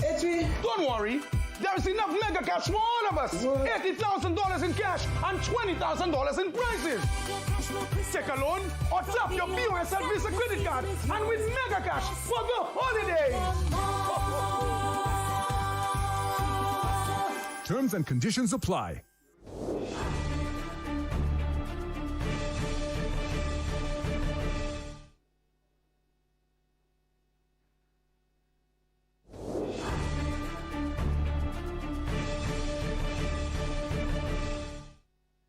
Here's your guide to installing Hot 7's digital antenna. Please note that all TV sets manufactured today have a digital tuner. TV sets manufactured before the year 2005 may not have a built-in digital tuner, and you may not be able to receive our free-to-air digital transmission on Channel 7 to receive our free over-the-air digital HD TV service. Number 1. Plug your antenna into your TV set's RF input jack labeled antenna or cable in. Number 2. You will now have to scan for the digital channel. Please note that all digital TVs are different in terms of scanning procedures. The following is a general guide, but the steps or the terminology may be different for your device. Press the menu button on your TV remote. Go to Setup or Settings. Go to Installation or System or Channels. Go to Scan Channels, Program Channels, Auto Scan, Auto Program, or Auto Tuning. Press Select or Enter or OK to start the scan. When the device says scanning is complete, accept the channels found and close the menus. Mega cash for Christmas from BOSL. Will you marry me? The real question is, don't you want to win mega cash from BOSL up to $100,000 in cash and prizes? Yes, yes, yes! Who's ready for mega cash from BOSL? $100,000 in cash and prizes. Hollywood HP? Mega cash means joy for everyone this Christmas. Yay! Wake up! You can win mega cash with BOSL this Christmas. Don't worry, there is enough mega cash for all of us. $80,000 in cash and $20,000 in prizes. Take a loan or tap your BOSL Visa credit card and win mega cash for the holidays. Terms and conditions apply. Now you can take Hot FM, Kiss FM, and Hot 7 TV with you wherever you go. Whether you're in St. Lucia or exploring our four corners of the globe. Our record-breaking app has already been downloaded over 500,000 times on Google Play and the Apple App Store. To bring you the best in HD sound, we've relaunched a brand new app. Get it for free in the App Store by simply searching Caribbean Hot FM HD. Listen to us in real time, anywhere, any place, anytime. We've added so many cool new features, like our live in-studio option, where you can see your favorite announcers and DJs at work. So download the app today. It's free. Spread the news. St. Lucia is now in HD around the world on the Hot FM app. Don't miss out. Join the fun and stay connected. Did you know that while you're busy with your day, important news is breaking all around you? From politics to weather updates, community stories, and breaking news. Hot 7 TV keeps you informed with news every hour on the hour. Don't wait to hear it secondhand. Stay ahead. Stay informed with Hot 7 TV St. Lucia. News notes on the hour. Stay updated wherever you are. Catch Hot 7 TV St. Lucia's news every hour on the air, on our mobile app, and on our website. Mega cash for Christmas from BOSL. Will you marry me? The real question is, don't you want to win mega cash from BOSL up to $100,000 in cash and prizes? Yes, yes, yes! Who's ready for mega cash from BOSL? $100,000 in cash and prizes! Hollywood HP? Mega cash means joy for everyone this Christmas. Yay! Wake up! You can win mega cash with BOSL this Christmas. Don't worry, there is enough mega cash for all of us. $80,000 in cash and $20,000 in prizes. Take a loan or tap your BOSL Visa credit card and win mega cash for the holidays. Terms and conditions apply.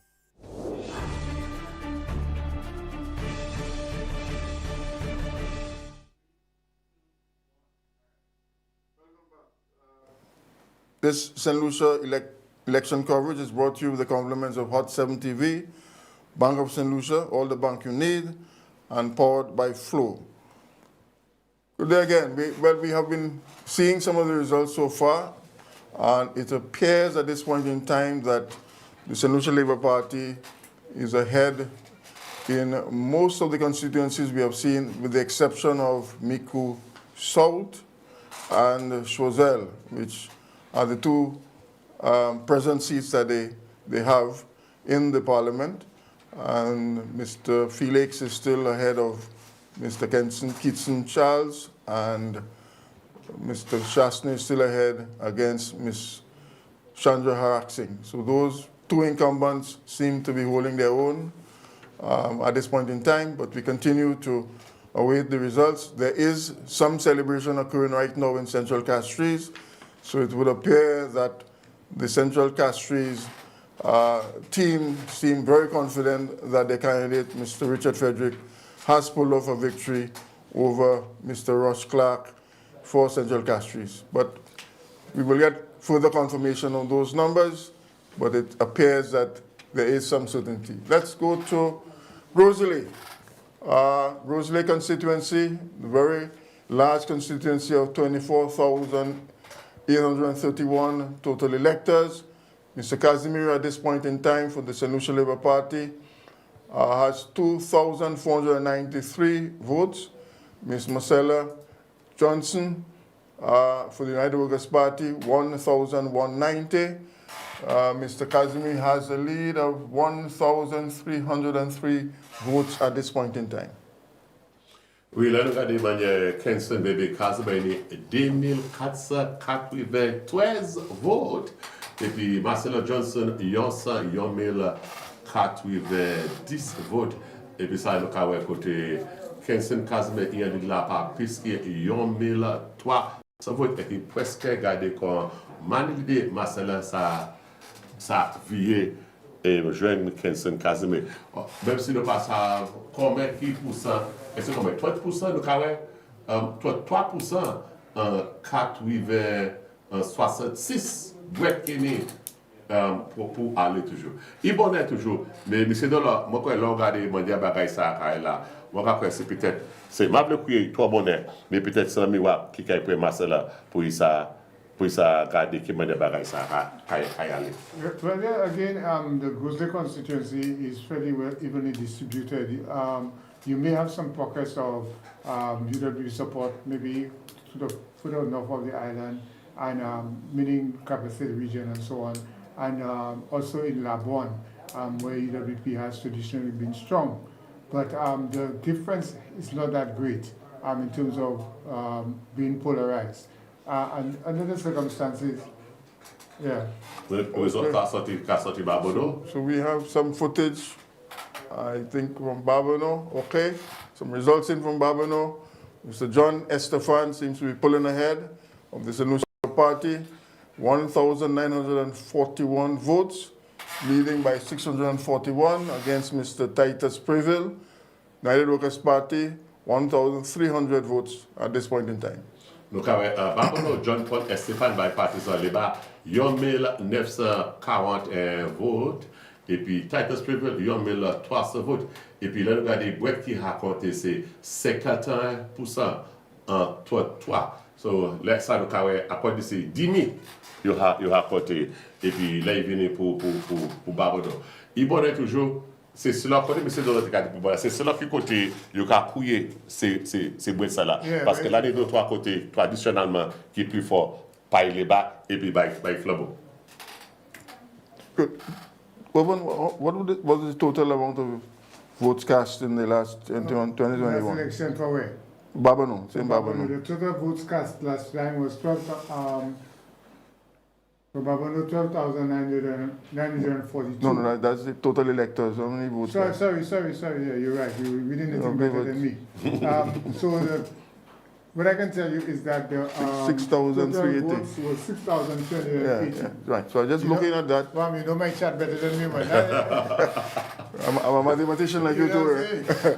So I'm just looking at that in terms of assuming that the number of votes will be about the same. The turnout, yeah. I think Mr. Estefan looks pretty well set in Babano with that lead at this point in time. Well, I wouldn't quite say that yet because again, it depends on if the majority of boxes, let's say from an area like Foaso, is in, and then it would skew the results towards him.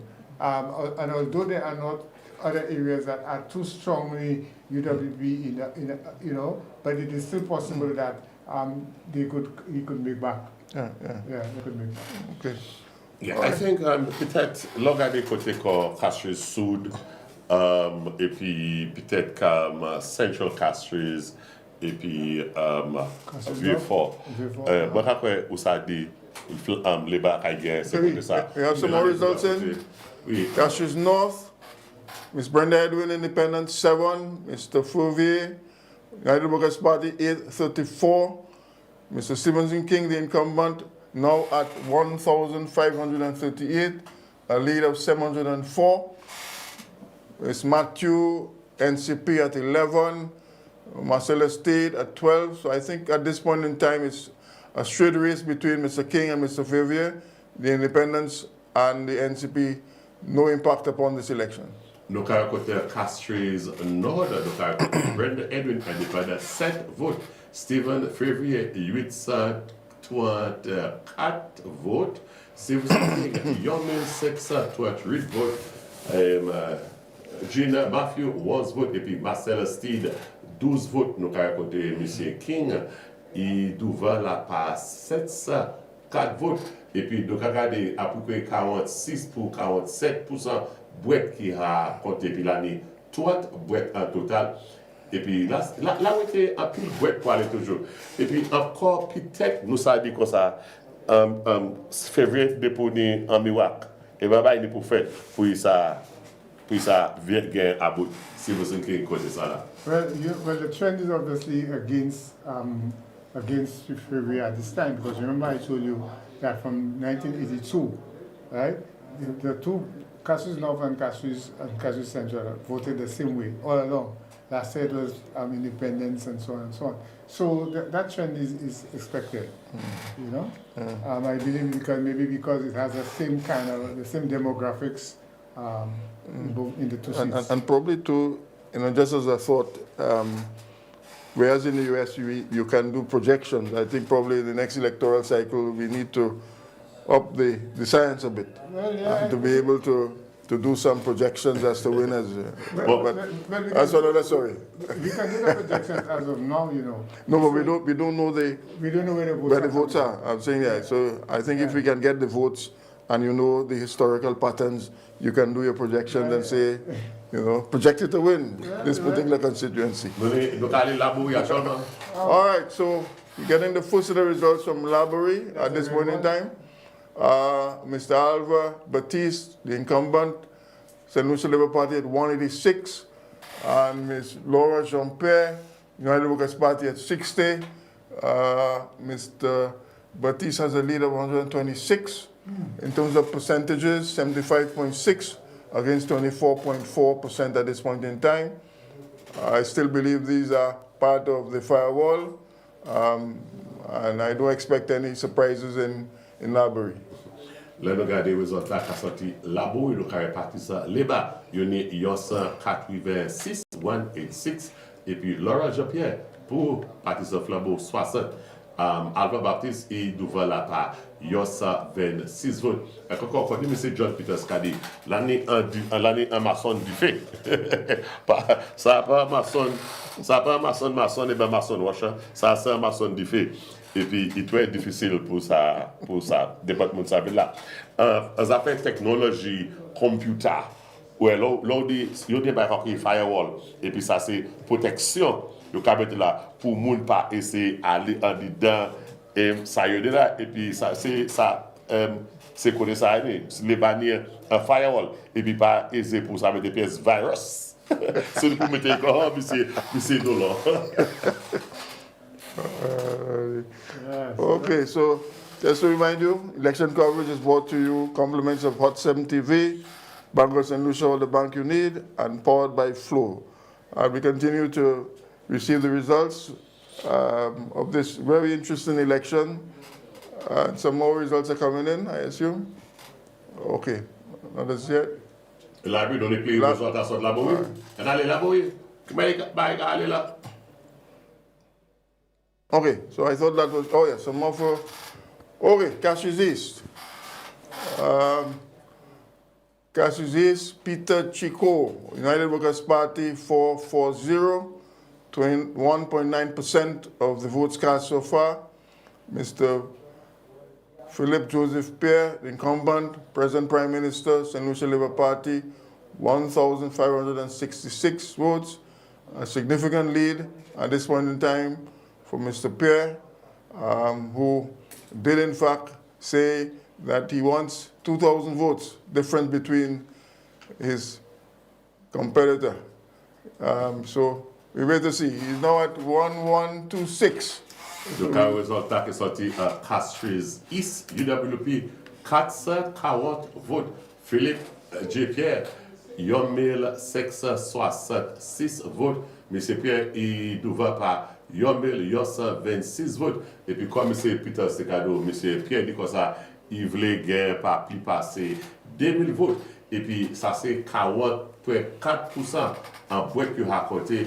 Et puis, en total, l'année 3 points en Castries East. M. Dollar. Okay, so there was a time when people felt that the UWP had a sort of a grip on the Castries seats, and that if they could have broken into the seats that are, like you call it, the firewall, there was always stand a chance of winning. But it seems this time around that the Labour Party has a stronghold on the Castries seats, because so far Castries North, Castries East, Castries Central, Castries South, all of these seats seem to be trending towards the Labour Party. But I think we are due for a break. So just as a reminder, election coverage is brought to you compliments Hot 7 TV, Bank of St. Lucia, all the bank you need, and powered by Flow. So we take a short break and we return with some more results on this very intriguing night on December the 1st, 2025.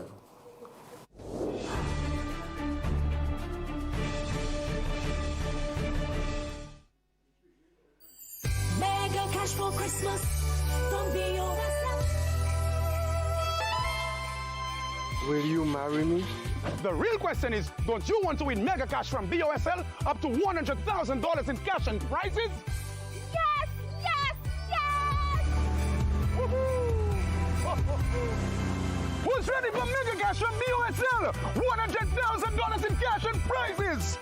Hollywood HP? Mega cash means joy for everyone this Christmas. Yay! Wake up! You can win mega cash with BOSL this Christmas. Don't worry, there is enough mega cash for all of us. $80,000 in cash and $20,000 in prizes. Take a loan or tap your BOSL Visa credit card and win mega cash for the holidays. Terms and conditions apply.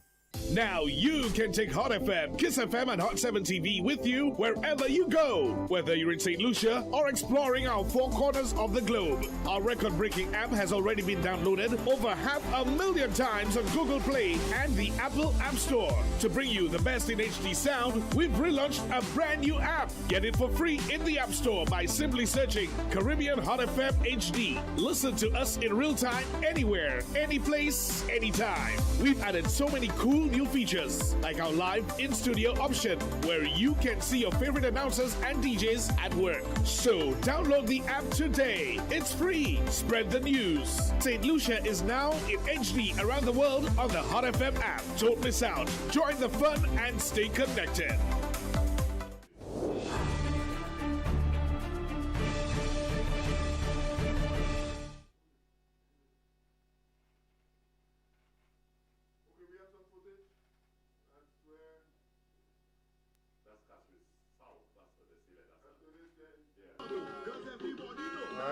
I received some jubilation there. Did you know that while you're busy with Cicero? So I think that's the party headquarters of Dr. Unisule. So there seems to be celebration occurring also in Castro South at this point in time. People are in the streets, and I don't know if you have a reporter down there at this point in time. No, okay, so just footage of Cicero just before the Cicero School, the headquarters of Dr. Unisule, celebration taking place. They seem to be confident that the candidate has already pulled off victory in that constituency. I can say to you from what I saw this morning at the Slasper shed that there was a significant amount of people there waiting this morning to cast their vote and traveling down to Cicero. There was quite a lot of excitement in Cicero at that point. Okay, we have some more results in. Right, okay, Castries South. UWP, Tommy Descartes at 9:45. Dr. Unisule, incumbent, St. Lucia Labour Party, 1,942, a lead of 997. And David Hurd at 15. We are ready for an interview? Okay, let's share this interview.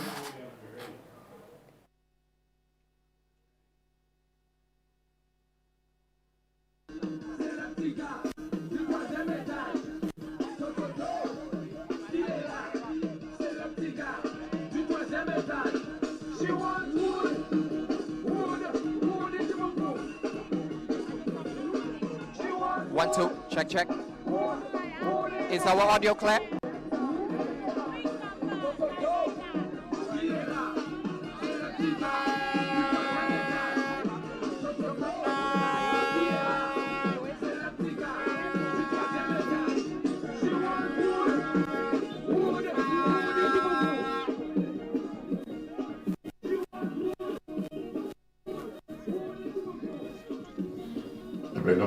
Nous participons, nous regardons la Slawe, Fédé et puis Girard. nous avons côté 60% vote qui rapporté. Nous avons fait 1223 votes et puis Wayne Girard 1392 votes et donc Wayne Girard il y a là par 169 votes. Okay. Councillor Canaries, incumbent Wayne Girard, St. Lucia Labour Party, 1,392 votes. Mr. Dominic Fede, United Workers Party, 1,223 votes. Mr. Girard is ahead now by 169 votes. And if you look at the red bar, it gives you an idea as to the number of votes that were cast and the percentage of boxes. Okay, the boxes that have been, yeah. Okay, so we have an interview coming in. You voted today, and of course you're out here in representation of your candidate. Tell us how you feel of having casted your ballot and being in this celebratory mode right now here in this constituency. I vote with utmost confidence, no doubt in the boss. I vote for the right person, I made the right choice, I vote for my daughter. The mood is red. All right, so there you heard it from her. We are currently in the Castries South constituency where we have just arrived, and the mood on the ground. You can see the celebratory atmosphere here at the office of Dr. Ernest Hilaire, the campaign headquarters for this constituency. So apparently the ground is feeling that it is another term for Hilaire right here in this constituency. Continue to stay locked in as we bring you more coverage right here on Election Central. Thank you for that interview. That was Cicero, Mr. Ernest Hilaire, Dr. Ernest Hilaire, celebrating. His supporters are celebrating right now. Victory for him. We do not have all the figures in at this point in time, but based on the trend, I would want to believe that we can call that seat at this point in time. More results in. Okay. Ms. Emma Hippolyte, incumbent, St. Lucia Labour Party, 1,163 votes. Mr. Harold Stanislaus, United Workers Party, 1027. Ms. Hippolyte has a lead of 136. As we said, this will be a close race. We are still of the opinion that this will remain a close race. Nous avons regardé Emma Hippolyte by partisan Labour, 1,163 votes, et puis Harold Stanislaus, 1,027 votes. L'année brette totale, c'est 22, et puis il y a compté 11, ça c'est 50%, et puis Emma Hippolyte lead là par 106 votes, et puis la style était un pile brette pour compter M. Dolan, et puis ça allait n'importe côté. Yes, because the last time it went 51.6% to Wayne Girard and 48.1% to Vede, and it also went the last time to Soufre, 50.7 to 49.3. So really and truly, you only have less than 2% difference between Emma and Stanislas, and or even smaller percent difference for Anstey Canaries. Yeah. So that seat those two seats will remain tight for, I suspect, for the whole evening. Yeah, I believe so. But we haven't heard anything from Dennery South at this point in time, so we don't know what's happening down there. I don't know if anyone has some information on Dennery South. But we have. When it comes, okay. Just come boom. More. Dennery South, just as I asked. Yes. Mr. Benson Emil, United Workers Party, 322. Mr. Alfred Prosper from the St. Lucia Labour Party, 398. Mr. Prosper is leading by 76. That last election also was pretty close. But donc, à côté Benson Emil, les 322 votes, et puis Alfred Prosper, 300, et puis 98 votes. L'année 14 boîtes pour côté, et puis il y a compté 28,6%. L'année a pile boîte pour aller toujours. Et puis, nous ne pouvons pas ça pour ça là. Parce que, M. Dolan, quand nous l'on a fait, c'est c'est statistique soit là. Nous avons côté balancer ça qui est là, c'est un côté si ça là, ça de l'autre côté. Okay, I think we're getting some more results from Castries South. So let's see. So basically, we're gonna just talk about the fact that. And we're live again right here in the Castries South constituency, where Dr. Hilaire seems to be getting the endorsement of the people on the ground. Brother, you voted today. Tell me how you feel of having exercised that franchise and why it is that you're out here at the campaign headquarters at this time. I'm elated. I'm from Castries South, and I could tell you, I was on the campaign train. I was one of the chairman on the train, and I could tell you that I'm elated. Words alone cannot express the way I feel. Castries South this month have done tremendous things, and they continue to work. So the government have done so well. This is why they call early elections, and because this is why they know that the solutions and the solution citizens will elect Philip Juppé as their next Prime Minister. And of course, as you went across the constituency today, having casted your ballot and been on the ground with the various communities, how did you feel as it relates to persons being ready and available to give another endorsement to Dr. Ernest Hilaire? You said it right. Ready and available. Yes, that's the word, because we were always ready, always prepared, and we went out there, we execute to all the agents that was on the ground, all the conversers, everybody. We did a good job from night and day. Sometimes we have 3 meetings in a night, 7 meetings in a week. We did it, and let me tell you something, Castries South, we deserve this, and we're gonna celebrate. I'm just elated. I'm out of words, and listen, I'm gonna lose my voice, trust me, because tomorrow is my daughter's birthday, and I just started to celebrate, and guess what? Dr. Ernest Hilaire, again, congratulations to all of us. We did it. Castries South, we're back into the parliament. And Lucia, thank you. Thank you, thank you, thank you. Definitely, you heard it there from Castries South, where Dr. Ernest Hilaire, of course, is basically standing in line for another term here, and the people from the base, the camp, the headquarters, they are saying that this is what's happening. He is going back into parliament. So of course, on behalf of all of us at Hot FM Communications Limited, we want to thank you for the interview, and of course, as your party continues to celebrate, all the best and possibly victory tonight for you guys here. Thank you, and thank you, St. Lucia. We did it. Congratulations, SLU. Okay, seems to be a very happy young man there. Yeah. All right, but we got some results earlier on from Dennery South, and I just wanted to just make some comparisons there, because I think the percentages, if you go percentage-wise by where we are now and what was there in 2021, the percentage is almost the same with the leader of the St. Lucia Labour Party. That particular seat in Dennery South. Or more results to Dennery South? Okay. Yeah. Okay, at 398. So if you look at the percentages at this point in time, it's roughly the same as it was in 2021, where Mr. Prosper won the seat back then. So while it still remains a narrow lead of 76, just from a statistical standpoint, he seems to be holding that 50-odd% support in the constituency. Mr. Prosper is also benefiting from support from the previous representative in Mr. Estefan, who, together with his brothers, have provided some support to Mr. Prosper. So he's also garnering that support from Mr. Edmund Estefan, I believe, in his push towards victory. So we wait to see how it pans out later on in the evening, but at this point in time, he's ahead by 76 votes, percentage-wise, similar. So we have some more footage. I believe that is still in Cicero? Yes, Cicero. Yeah, still in Cicero.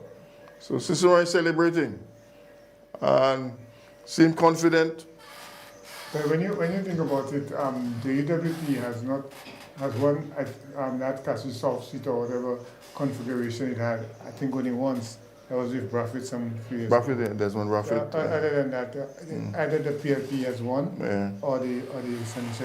That's correct. I think Braffett gagne. Braffett won twice. Il gagne deux coups. Yeah. Mais c'est, et puis nous tenons PLP, ça c'était John Notland. Et puis depuis après ça, c'est toujours ses partisans, les bas, qui a gagné cette ça là. And before that, there was also a Labour Party. See, that was George Charles. George Charles, right. Okay, so we're back with you. Just again, election coverage brought to you, compliments of Hot 7 TV, Bank of St. Lucia, all the bank you need, and powered by Flow. We are continuing our coverage of the elections of 2025.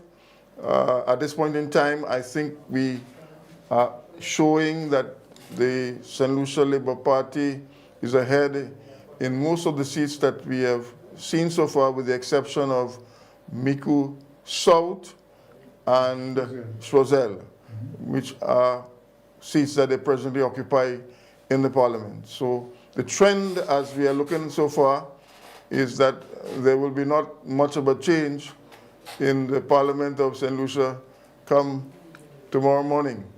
But we will see how that unfolds later on. Okay, so we have some more results in. Ms. Emma Hippolyte, Pulling Highway, incumbent St. Lucia Labour Party, 1,741, ahead by 391 votes. Mr. Stanislaus, Herod Stanislaus, United Workers' Party, 1,350 votes. And there are 14 ballot boxes that have been counted, 63.6% of the total of 22. So it seems that Ms. Hippolyte is pulling away in that particular constituency. We learn that in Manyabare Kali, Sophia Nukawe, Emma Hippolyte, 1,780 votes, et puis Harris Stanislaus, 1,350 votes, et puis nous avons 63,6%, et bien 14 à 22 boîtes. Si ça la manque de M. Dollar, il y a trois monnaies pour ça, pour ça dire qui laisse qui ça, qui cargue, c'est ça là. But it appears that, notwithstanding it's too close to call, I'm sure that the Labour Party supporters are, not unhappy with the results as they are at the moment. Primarily because we know that this is a seat that's very fickle. It has gone, it's been switching hands so very often. Although, so it might not be as fickle as we think, because for one there twice, and that's also one there twice in a row. So, but although there's been a history, the people associated with swinging all the time may not necessarily be so. Et dans son qui commence, non, c'est François qui commence par ça là. Mais à dernière élection, le résultat était presque même. Le résultat c'était Herod, c'était en lead là. Et puis, les commencé comme dernier boîte, les boîtes divisées, elles m'ont venu passer. Et nous pas aussi même bagaille là, fait là. Nous n'avons plus le résultat. Okay, so we have some more. All right. Choiseul, Mr. Keatson Charles, St. Lucia Labour Party, 1,323 votes. Mr. Bradley Felix, the incumbent, now at 1,339, only ahead by 16 votes at this point in time. So that race is tightening significantly, quite surprisingly so, maybe. And if you look at the total ballot boxes, 13 ballot boxes have been counted, which represents 52% of the total of 25. So Mr. Keatson Charles seems to be doing quite well in that particular constituency.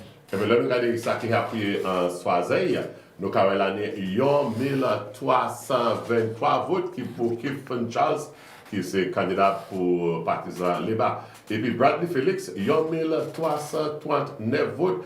Bradley Felix, il devant par 16 votes seulement.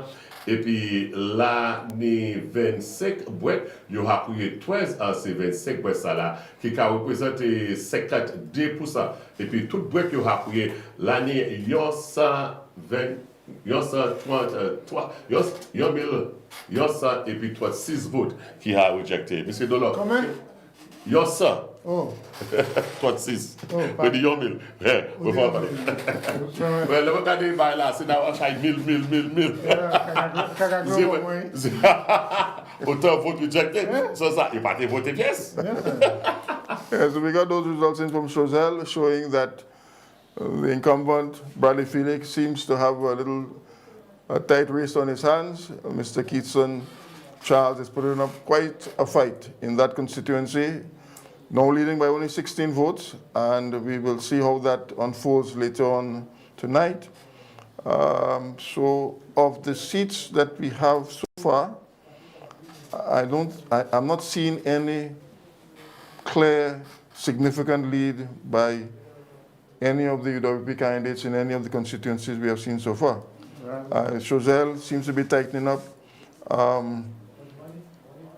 don't know. I think the Miku South was very comfortable, I think, for Mr. Shasley. But it was only a small number at the time. Yeah. One of the things about the Chozelle Saltibus seat, right, is that, again, the Saltibus area has been predominantly Labour. So if that has not been counted, then that make a significant difference. And if it has been counted, then that need not be afraid. So it depends.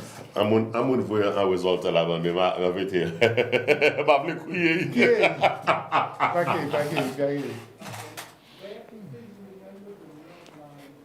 All right, some more information into us. Wow. Mr. Danny Butcher, St. Lucia Labour Party, 2,565 votes. Mr. David Troy Charles, Independent, 12. Ms. Johannes Paul, United Workers Party, 810. Independent, Mr. Melchior at 10. I think the lead now is 1,755. The firewall, Mr. Ruben Delors, stands as correct. Yes. So, eh bien, ça, nous avons là. Donc, Danny Butcher, 2666 votes. David Troy Charles, indépendant, 12 votes. Liana Johannes Paul, 812 votes. Et puis, Troy Melchior, 10 votes. L'année 24 boîtes qui a accouillé. Et puis, en ces 24 boîtes, ça là, 17 boîtes à côté, ça c'est 70,8% qui est à côté. Et puis, moi, M. Dollar, ça dit, ça là, c'est un lot qui partisan libre à guerre. Bon, moi, j'ai un résultat là. Non, parce que puisque on pas nous n'y a en bas quand même bizarre à côté. Quand même résultat. Moi j'ai résultat. Moi ça quand tu me toujours des mots n'a des résultats bien bon et puis moi j'ai résultat. Mais m'avle dire à nous quitter bail aller monnaie galia ça ka bloquer pour. Baka oui encore. No, well, I'll be bold enough to call Beaufort South at this point in time. Yes. I think that's a given. Castries South, I think we can call that now. I will also call Grosley. I will call Castries North. I don't want to say that yet, Maybe by the next one. I will call Beaufort North. Okay. Well, I can call Beaufort North now too. Okay. The firewall stands. Moses Jean-Baptiste, St. Lucia Labour Party, 1,237 votes. Mr. Xavier, United Workers Party, 509. If you look at the ballot boxes counted now, 52.9% of the ballot boxes have been counted. The lead by Mr. Jean-Baptiste, 728. I am calling that now for the St. Lucia Labour Party. Oui, là nous regardons Moses Jean-Baptiste, SLP, 1,237 votes. Et puis Calix Xavier, 609 votes. L'année 17 par l'autre. Et puis when des 9 à couiller. Et puis ça c'est 52,9%. Et puis moi quand je manière ça là, moi quand je dis ça là, c'est ça partisan là-bas. Mr. Dollar. Well, of course, when you look at all of the statistics coming through, I mean, Beaufort now, has always been traditionally Labour. So for Mr. Xavier to come here and make an impact, he had to be closer than that. And the other thing too is that with Beaufort, there is not. I mean, the communities are very small, so you wouldn't find one constituency or one party able to make such a significant difference to the final results when you have that kind of deficit. Whereas you can make up that kind of deficit, like we said earlier, when you look at ancillary canaries, because of the preponderance of people who vote UWP in canaries, if there's a big lead, you can make it up. But when you're looking at, same thing with Susan Saltibus, because they're two disparate constituencies. In fact, my understanding, and I may stand corrected, but Thursday Bus was initially with library, right? And then it was removed from library because library was swamping whatever UWP votes that may have been so they decided, well, take that out of there because UWP not making a difference. So put it this way. Laisse John te vle laboué. Il te mette salle de bain là pour regarder si Jean laboué te caille couvert, mais ça pas de fait. We have some more. Ça c'est même ça qui est là. Oh, that's the same slide. All right. Okay, so Mr. Moses Jean-Baptiste quite ahead in that particular constituency. I'm calling Beaufort North, as I said to you, the firewall. I think you came in calling Beaufort North. The firewall stands, Mr. Enix. I mean, like Beaufort North, it has always been Central Labour Party by at least 55%. So, I mean, they've won as many as 66%, so 2/3 of the vote in 2006. Last year it was at 59%. So that has not. Beaufort North is just a question of who will go up for SLP to win. But one of the things I want to say too about this election is that it will bring an end to the political careers of some. I think some politicians at the end of this electoral cycle, that will be the end of their political careers. For example? I will say that later on this evening. Non, moi ça dit, et puis ça paye ça fait qui si nous avons côté partisan débat à gagner l'élection 2025 et puis nous ça dit Chassenay, nous ça dit peut-être il finit là. Nous ça dit non, moi parler et puis en pile confiance. Même s'il gagne cycle et puis partisan perd. Il supposé garder moi monter dans 3 fois. Yon me gagne. Et puis demain perd. Qui ça qui a fait avant élection en pile monter qu'a dit comme ça. Si partisan flambeau veut gagner élection, tu es gagne et puis tu es chassé. Et puis si le résultat moi là, si c'est qualité coup ça là, flambeau hen pouvait définitivement on est pour garder à dans ces monde qui en tête là, premier monde, deuxième monde et puis troisième monde, c'est monde qui en tête partisan. On est pour garder et puis oui organiser partisan pour ça garder qui manière pour ça faire comme formidable pour l'autre élection. Non, ça va pas bien, même si nous avons gardé bagaille manière et puis nous savons manière c'est comment il est en politique. L'open, c'est plus belle pour faire, c'est des positions. I think we have some more results in. Okay. Okay, some coming up soon. All right, an interview. Right now, we're in Rosalie Town, right next to a watch party, and the mood is definitely festive, as you can see right here behind us. Numerous of SLP supporters are sitting, waiting, and watching. Lots of excitement right here. What's your name? Melissa, how do you feel from what you have seen so far? Right now, I am shaking. I want to jump out. I want to do everything like that.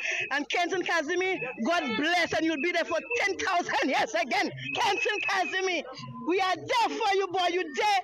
All the St. Lucia Labour Party, God bless you all. Let's go. Okay, well, you heard it right here on Hot 7 TV. Of course, results are still coming in, so we will hit you up with an update as the night progresses. Thank you. All right.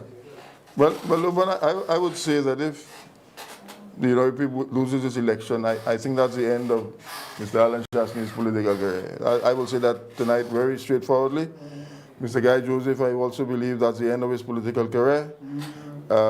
Dominic Fede, end of his political career. And also the start of other political careers too. So I think it is, in fact, significant, and that's the intrigue of this election, in that the political careers of some of these politicians that we have known and seen over the last 10 years has come to an end, and that there are, in fact, some new faces that will be emerging. I think that the United Workers' Party really now has to look deep within themselves and to look again as to the mistakes that they have made on 2 consecutive elections. I'm a little premature with that. No, I think the numbers are clear. I don't think. No, I don't know. I don't think we can worry about finality now. It's clear that there are 9 seats that the St. Lucia Labour Party will win tonight. I think we're clear that there are 9 seats. There may be more as the results unfold, but I think now we can clearly indicate that 9 seats are clearly, in my opinion, I say in my opinion, clearly in favor of the St. Lucia Labour Party. But one thing that I really would want to see, and which has been stopped by Guy Joseph, primarily, is the whole question of realigning, dividing the Gosley constituency. Because the Gosley constituency, like we spoke about 24. Southeast Castle is a very large constituency as well.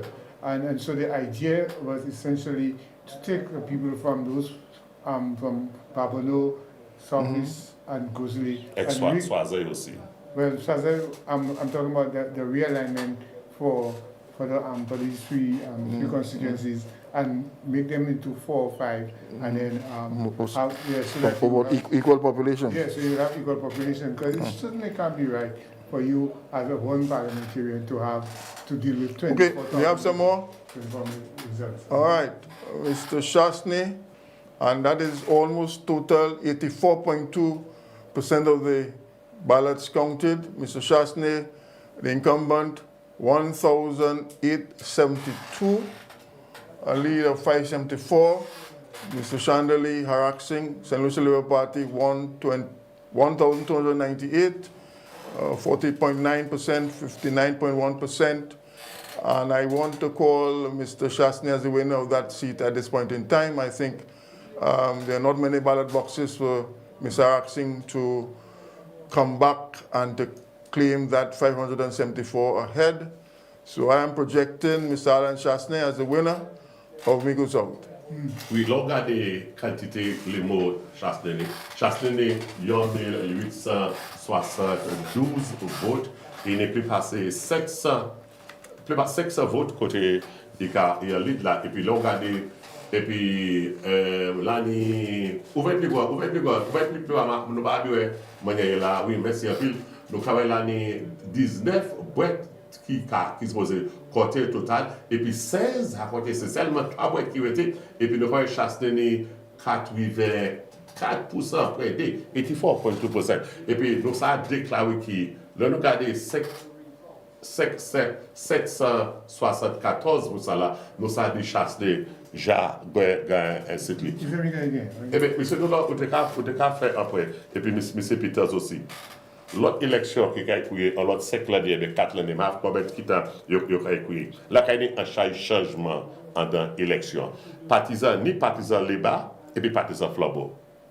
Je vais parler à ce partisan Léba parce qu'il y a eu une élection, mais là, nous avons peut-être qu'il n'y a pas encore l'âge. Et bien, nous avons tout le monde, là, il y a un changement en tous les deux ces partisans. Là, peut-être, il y en a des qui ne pas l'autre élection. Well, somebody about that, say, the size. I was speaking about the size of the constituencies, huh? And what we can see is that the Swazel constituency is about 9,000 right now. The River South constituency is about 9,000. The other constituency that is fairly large would be, as I said earlier on, the Castle Southeast constituency, which is at about 12,000. Interestingly enough, that's one of the few constituencies that's actually got a little smaller from between 2016 and 2021. I don't have the figures for this year, but at least we can see the figures will not decrease that much. So these are some constituencies. I think we have some more results. Okay, well, I think Mr. Pierre got his wish. Mr. Peter Chico, United Workers' Party, 1,001. Mr. Philip Joseph Pierre, incumbent, St. Lucia Labour Party, Prime Minister, 3,517 votes, a lead of 2,516. We can call that now, based on 90.9% of the total ballots that have been counted. Mr. Pierre has retained his seat and is projected to be the next Prime Minister of St. Lucia, in my view, at this point in time. Peter Chico, 1,100 votes, et puis Philippe Joseph Pierre, 3,500 et puis 16 votes. Il y a de la part 2500 et puis 16 votes. Et puis l'année pour 3 boîtes ballots qui étaient pour voter. Et puis il y aura porté 30 en si boîtes ça là. Et puis ça c'est 90,9%. Nous ça dit encore ça là, c'est Philippe Joseph Pierre, c'est nous ça dit, là nous regardons qui ça qui m'a dit nous ça dit, nous ça félicité un partisan Léba et puis Joseph Pierre comme partisan qui a été pour gouverner cette liste pour l'autre 4 et bien 5 l'année. There was in 20s, I think in 20, I don't know what year, Invader had a song, My Eyeball Hurting Me. Because I don't go in for that thing again. You are giving me hope that SLP will end. Non, mais c'est dans l'on garder, c'est... Moi, ça voulait faire là. Moi, ça, mais l'on garder manière bagaille qu'à aller, et puis, moi, ça, ou a écrit pile bagaille à ce papier. L'on garder, ma quoi, là, des pièces manière, partisan flambeau, ça, en pile ces sites-là qu'il a, ma quoi, ça vie. One thing I can tell you, when you look at the trend, when the figures come and see, one of the trends is that the side that wins Gozile stands a very good chance of winning the election. Interestingly enough, the side that has won Gozile from 1997, the side that has won Gozile also won Babylon, right? And that might very well be the trend that continues this evening. Yeah. Right? But I think too, I mean, while we cannot assume that the ballot boxes are being counted at different intervals. All the ballot boxes are counted at the same time. Yes. All right? Yes. So there is a strong likelihood that you would have some trends emerging very early. And in fact, we're not very early now. We're late in the process. Okay, more. Migo North, Elijah Norbert at 1,416 for the United Workers' Party. Mr. Jeremiah Norbert, the incumbent, St. Lucia Labour Party, 1,887, ahead by 471 votes. Mr. Marius Wilson, independent, at 5. And most importantly, the number of ballot boxes counted at this point in time, 88.9%. So that seems to be that Mr. Norbert has a lead that maybe unassailable at this point in time. L'on regarde ça qui fait l'année election Norbert, 1416 votes. Jeremiah Norbert, 1887 votes. Il y a donné par 471 votes. Et puis, en constitution, c'est l'année 18 boîtes pour compter. Et puis, il a rapporté 16. C'est des boîtes pour ça que pour compter. Et puis, regardez, il y a 88,9%. Nous avons presque pris ça là, by partisan les banques. Puis, c'est de là, moi, ça, vous voulez prendre un chai caution. Oui, précaution. Précaution. Vous voulez prendre un chai précaution. Oui.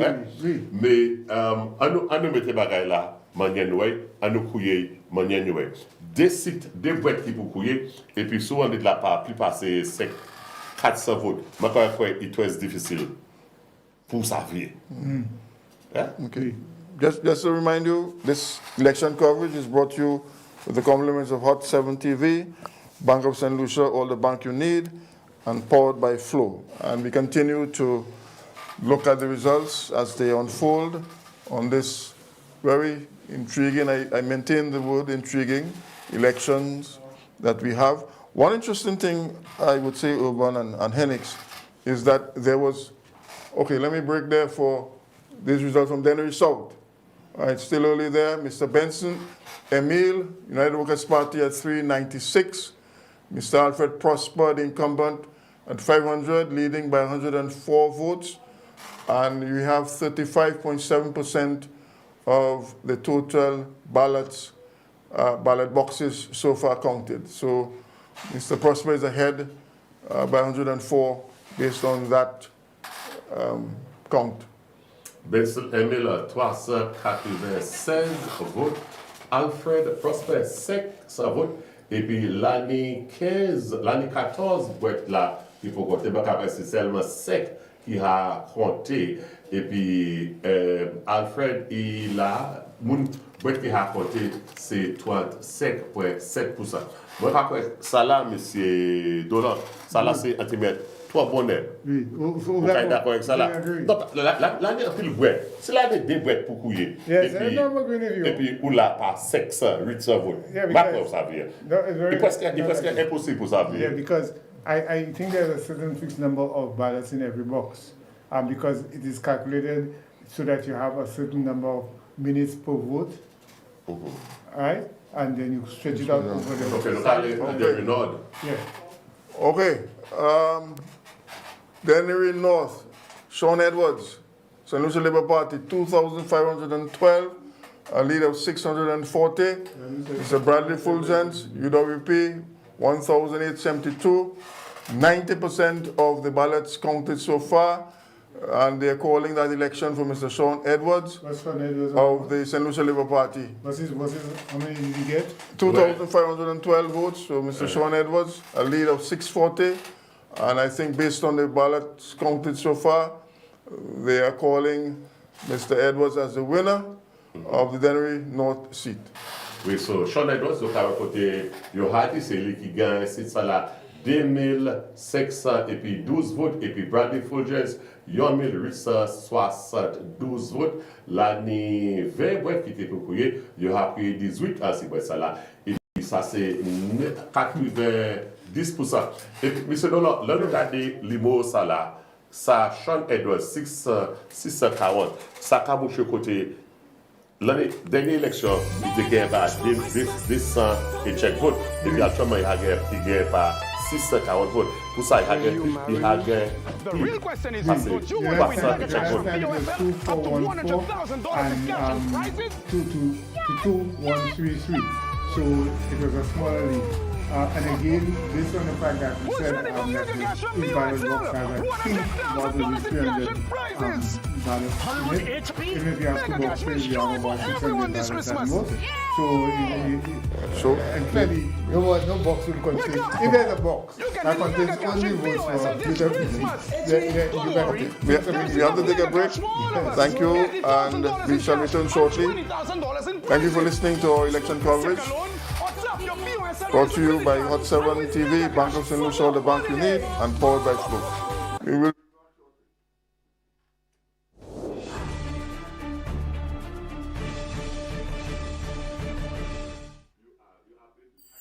Mega cash for Christmas from BOSL.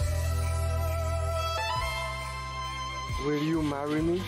The real question is, don't you want to win mega cash from BOSL up to $100,000 in cash and prizes?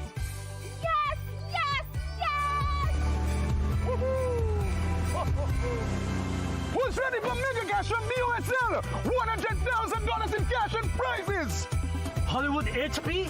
Mega cash means joy for everyone this Christmas! Yay! Wake up! You can win mega cash with BOSL this Christmas!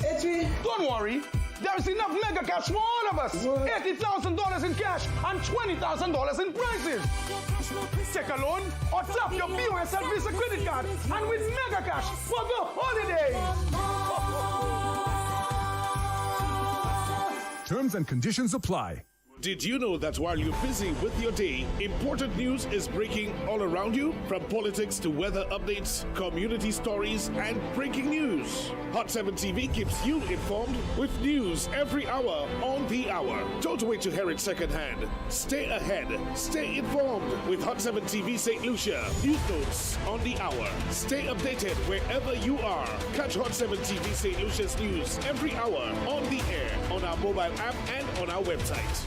Now you can take Hot FM, Kiss FM, and Hot 7 TV with you wherever you go. Whether you're in St. Lucia or exploring our four corners of the globe. Our record-breaking app has already been downloaded over 500,000 times on Google Play and the Apple App Store. To bring you the best in HD sound, we've relaunched a brand new app. Get it for free in the App Store by simply searching Caribbean Hot FM HD. Listen to us in real time, anywhere, any place, anytime. We've added so many cool new features, like our live in-studio option, where you can see your favorite announcers and DJs at work. So download the app today. It's free. Spread the news. St. Lucia is now in HD around the world on the Hot FM app. Don't miss out. Join the fun and stay connected.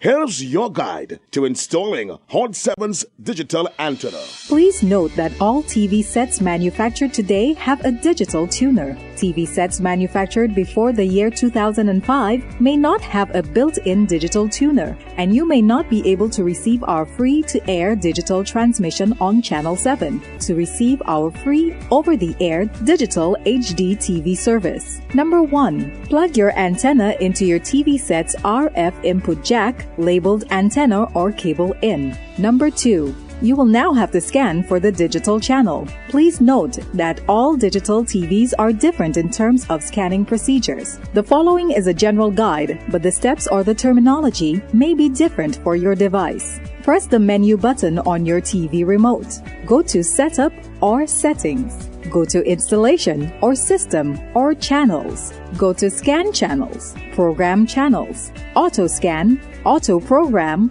or Auto Tuning. Press Select or Enter or OK to start the scan. When the device scanning is complete, accept the channels found and close the menus.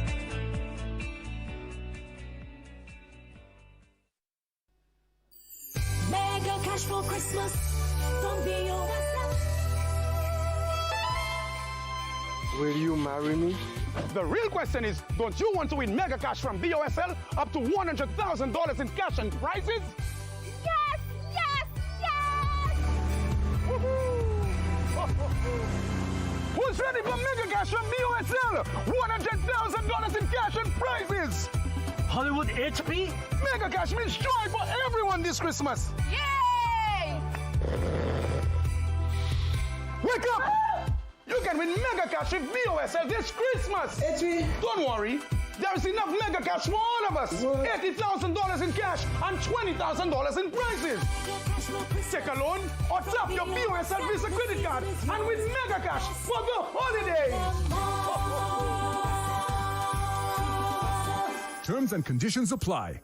Did you know that while you're busy with your day, important news is breaking all around you? From politics to weather updates, community stories, and breaking news. Hot 7 TV keeps you informed with news every hour on the hour. Don't wait to hear it secondhand. Stay ahead. Stay informed with Hot 7 TV St. Lucia. News notes on the hour. Stay updated wherever you are. Catch Hot 7 TV St. Lucia's news every hour on the air, on our mobile app, and on our website.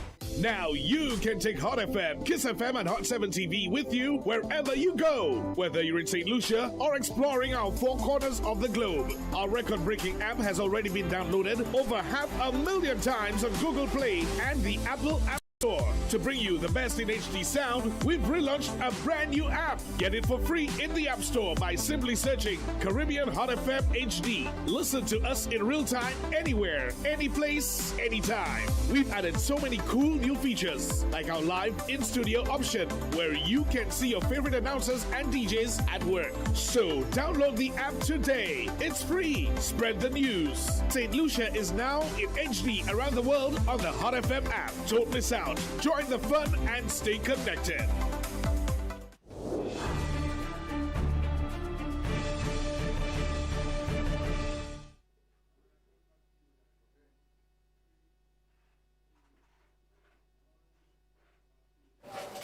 Okay, welcome back again. Just as a reminder, St. Lucia's election coverage is brought to you, compliments Hot 7 TV, Bank of St. Lucia, all the bank you need, and powered by Flow. Well, we have been following the various election results so far, and they're coming in fast and furious. There is an emerging trend that is clear from what we have seen so far. And there we have some more results. Okay, Jeremiah Norbert has been called as the winner of Micoud North, 2,087 votes. Elijah Norbert, 1,499. Marius Wilson, 5 as an independent. The seat has been called for Jeremiah Norbert as the winner of the constituency of Micoud North.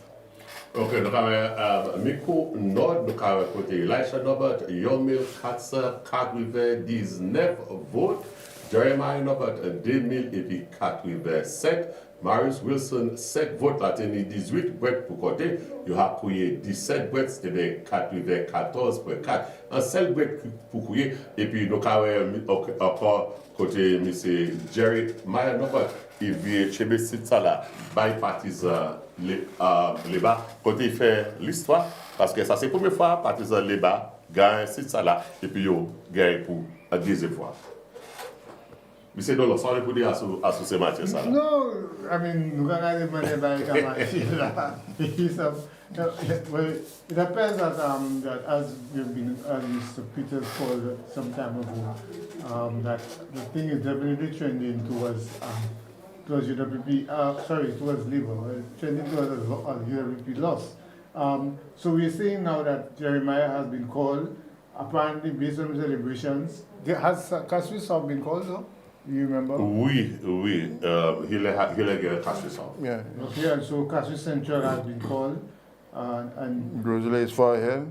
Grizzly apparently is far ahead as well. So it depends that the trending thing is that the okay, we got some results in. That's Emma Hippolyte has won. Incumbent SLP 2,456 votes ahead by 251. Harold Stanislaus 2,205. 90.9% of the ballot boxes counted. And we are saying tonight, Emma Hippolyte has retained her seat in the constituency of Soufrière. Well done. And we can call that seat now over. Yeah. So, donc, avec Emma Hippolyte, qui c'était même parlement, il y a 6 là. Côté Israël, 2456 votes. Et puis Harold Stanislas, 2200 et puis 7 votes. La tenue 22 votes pour couiller. Et puis Emma Hippolyte, donc il y aura couillé 20 votes. Et puis ça c'est 90.9%. Et puis l'on a regardé, Emma Hippolyte, encore par les bas, j'ai un autre site. So, c'est de là, l'on a regardé comment il y aura couillé qui partisans les bas. What I have so far, I missed some, but there's Jeremiah, that's Biko North, Cassius South, Cassius Central, Grizzly, Soufrière, Cassius East. So that's at least 6 seats that have been called. Now, when you consider that review what and Vivat North and Vivat South, that's 9. Yeah. So, yes, so now they're just looking for gravy. Yeah. But I just wanted to comment that I think we have to applaud the electoral department tonight. We are at 8:47. At this point in time, we have received a significant amount of results. From what I saw this morning at the Slasper shed for Castries South, I was quite impressed with how they organized. I mean, the beginning was a bit hectic because of the size and the number of people that were there, but I think they were able to work out quite well, organizing how people are distributed within the hall. So I want to compliment the electoral department tonight.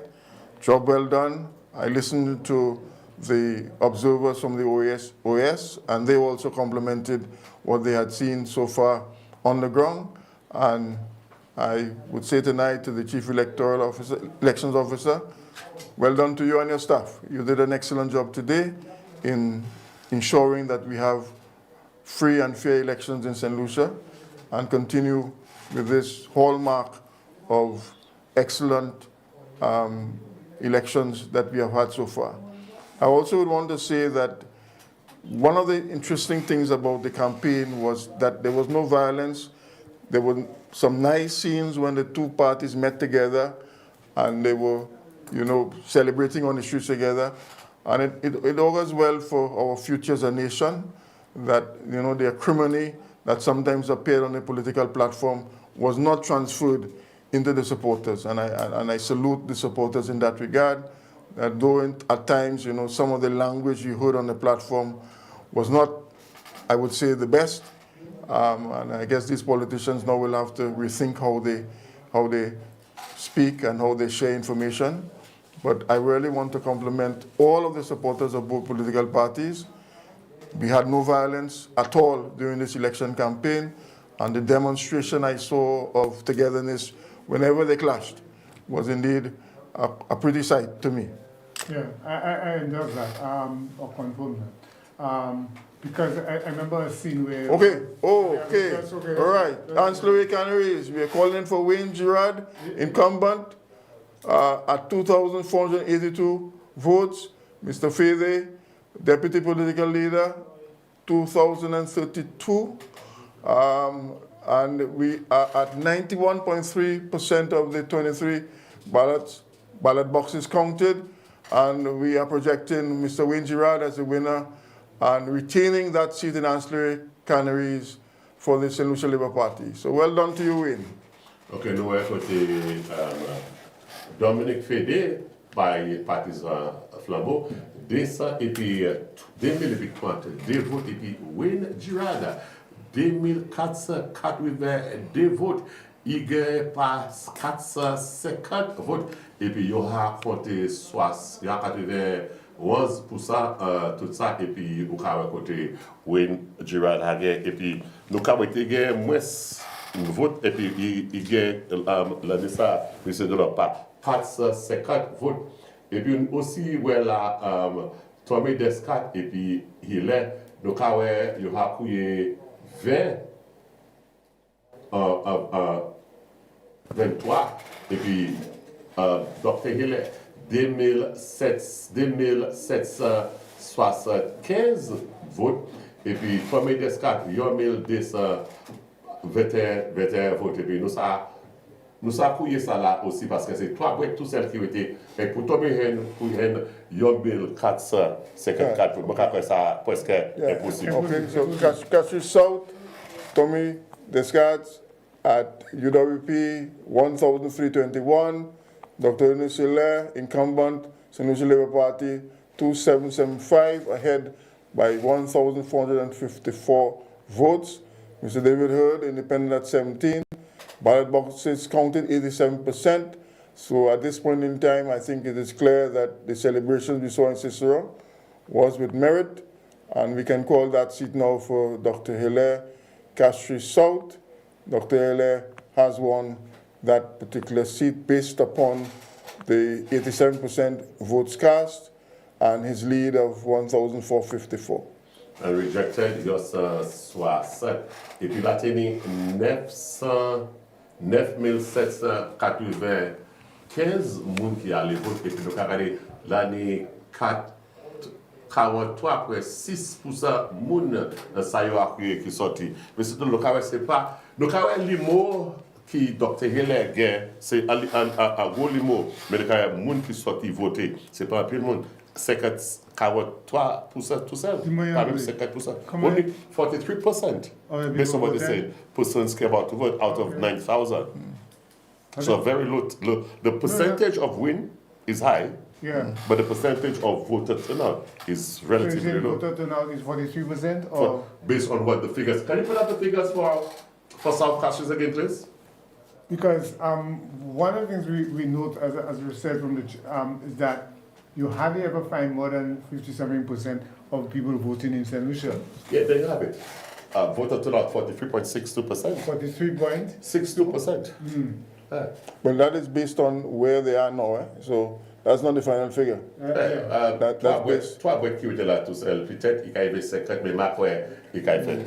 you have 13% more of the ballot boxes to count, and I think that figure of 43 will go up from what I observed on site at the various polling stations. I think that number is higher, and we will cross 50 at the end of the night. Well, I mean, last time it didn't. Last time it was 49.53%. And before that it was 50.37. Well, let's see. But some people usually are concerned that the percent of voter turnout is usually in a region of between 45 and 55. But what we must remember is that there's a large number of St. Lucians in the diaspora. So a lot of people who are on the voters list are not physically living in St. Lucia. I mean, a few of them come back to vote, yes, but that's not Yeah. Okay, so just to continue, we are continuing our election coverage, brought to you the compliments of Hot 7 TV, Bank of St. Lucia, all the bank you need, and powered by Flow. We have some more results coming to you. Mr. Danny Butcher, I think we can call him now. St. Lucia Labour Party, 3,123 votes, ahead by 2,125. David Troy Charles, 17. Miss Johannes Paul at 998. Mr. Melchor, independent at 13. That is based on 87.5% of the ballot boxes to be counted. How many ballot boxes left? 21, 3 more to count. And I think at this point in time we can call that seat, again, part of the firewall for the St. Lucia Labour Party, Danny Butcher, who was the campaign manager, in fact, for Dr. Kenny Anthony, received his endorsement to run the seat and to continue the work that he has started in Vieux Fort South. And we wish Mr. Butcher well as a newcomer to the Parliament of St. Lucia. Nous avons côté Danny Butcher, by Labour Party, 3,123 votes. David Troy Charles, indépendant, 17 votes. Léana Eva Johannes Paul, 998 votes.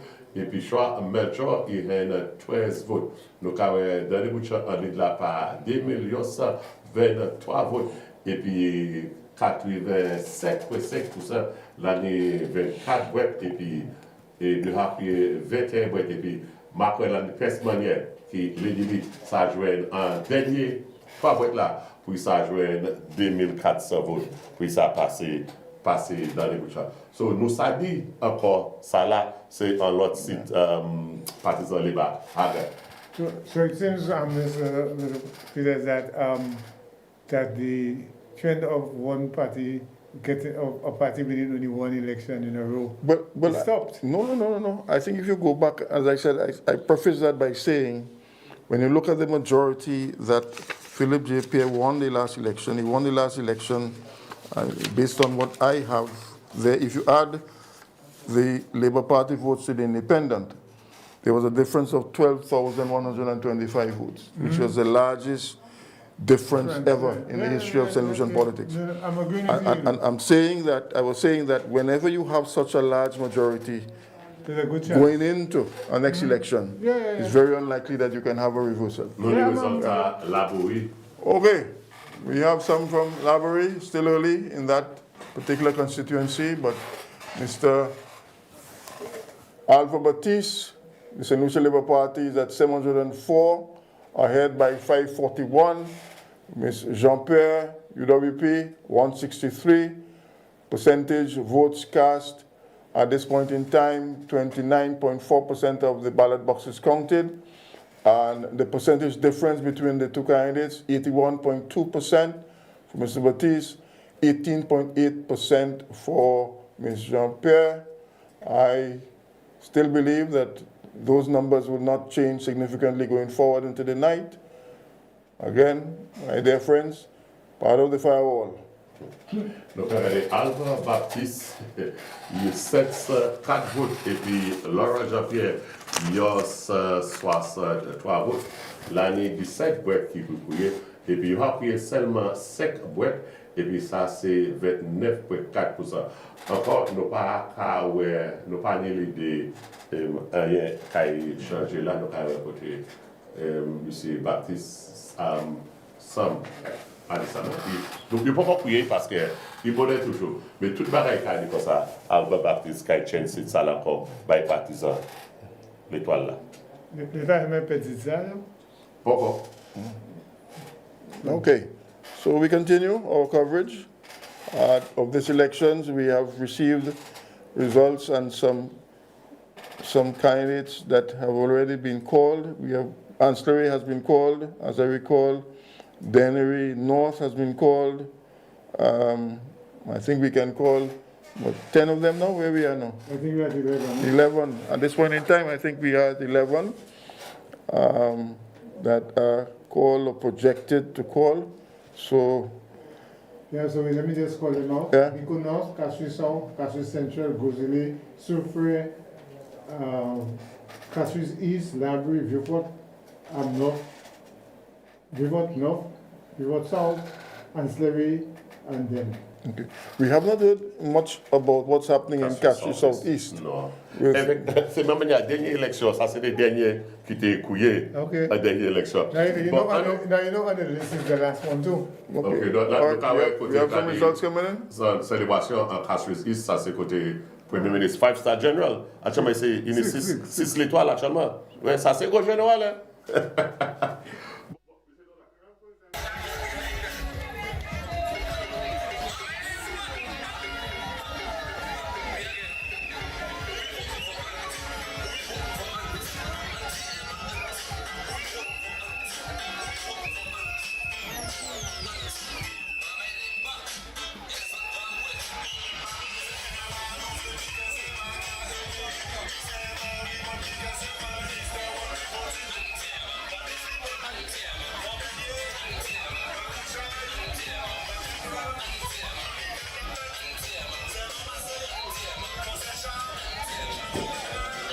All right. Well, so some footage of celebrations on the streets of Castries, I believe. Labour Party supporters in a jubilant mood. I believe confident not only in the election win of the candidate, but the election win of their party at this point in time. And the celebration has started on the streets. We are still looking at the results as they come in. But at this point in time, I think we can safely determine that the St. Lucia Labour Party has won the election, and as Ruben quite eloquently described it, is now to pick up the gravy going forward. But it's interesting that very often parties lose seats second time around. This is perhaps one of the few times that a party has actually gained more seats than when it won the first time. Bon, ou ka dire ba la et ou di men pa di mais peut-être proportion ou di parti ça. We say no. I'm saying that if there's something not. Actually, ka di if. Yeah, there's something. Bon, OK, so nous ka déclarer qui parti ça Labour a gagné l'élection. Oui. Bon, délai moi ka calculer différents monnaie. Ou ça me ka calculer actuellement. Donc travail n'a fait calculer. Qui ministre c'est mon qui là qui ministre sur rejoindre et puis ça qui plaît important qui monde qui caille deputy speaker caille comme ça caille parlement. From what I understand, they have changed the laws so that a non-parliamentarian can be the deputy speaker. Yeah. Yes, that was changed and moun te kwe je dirais pour l'autre monde pays qui était là qui fait. Bon, il y a intéressant pour qui monde yo venir pour faire ça là. That's not something you worry about for now. Peut-être so. But okay, just back to the coverage. I think at this point in time we can clearly state that Mr. Chasney of the St. Lucia Labour Party seems to be the United Workers' Party seems to be the only candidate that is decisively in the lead. Decisively in the lead in his constituency. From the results we have seen so far, we're still awaiting what's happening in Choiseul. The last we saw that Mr. Keaton Charles was very close to Mr. Bradley Felix. We have not heard anything from Castries Southeast since the last bit of information. So what the map is showing you at this point in time is what we believe has been declared, I would say so, all right? Yeah.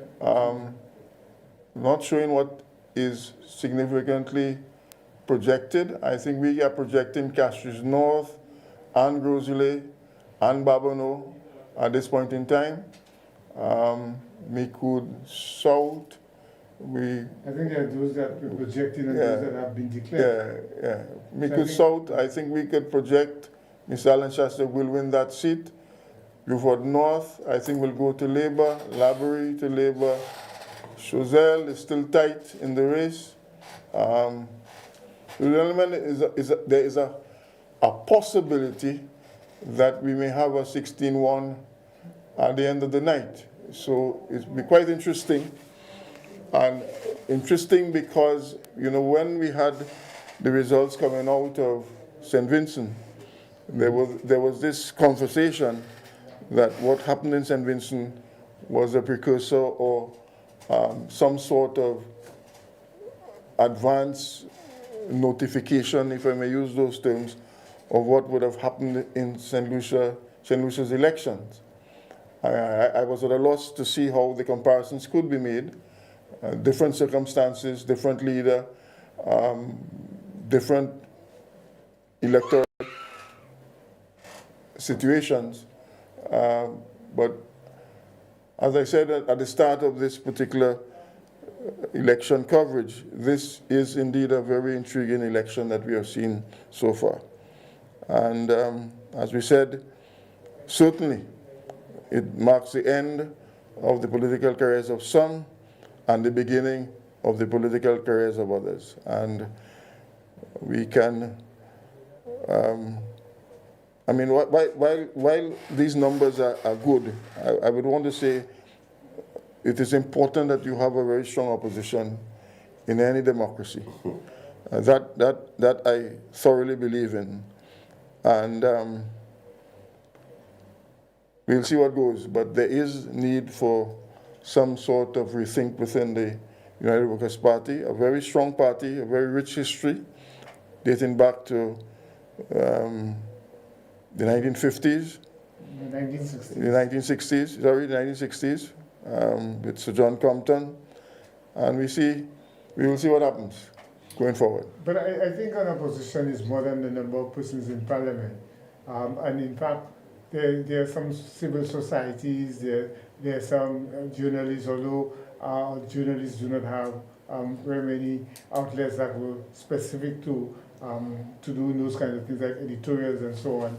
But I think it's also important for the unions and the non-government organizations and so on to maintain the standards and to keep the government on its toes, as it were, you know, because sometimes the parliament is not enough. So while it is good to have a good number of persons, a good cadre of people in the parliament, when that is not so, then you need to ensure that your civil society is enjoying that happens. Yeah, that's correct. That's correct. Ça c'est beau parole, monsieur Dollar, parce que comme candidat, en chaque élève, après c'est sous 6-7 moun en opposition, c'est eux qui sont en opposition.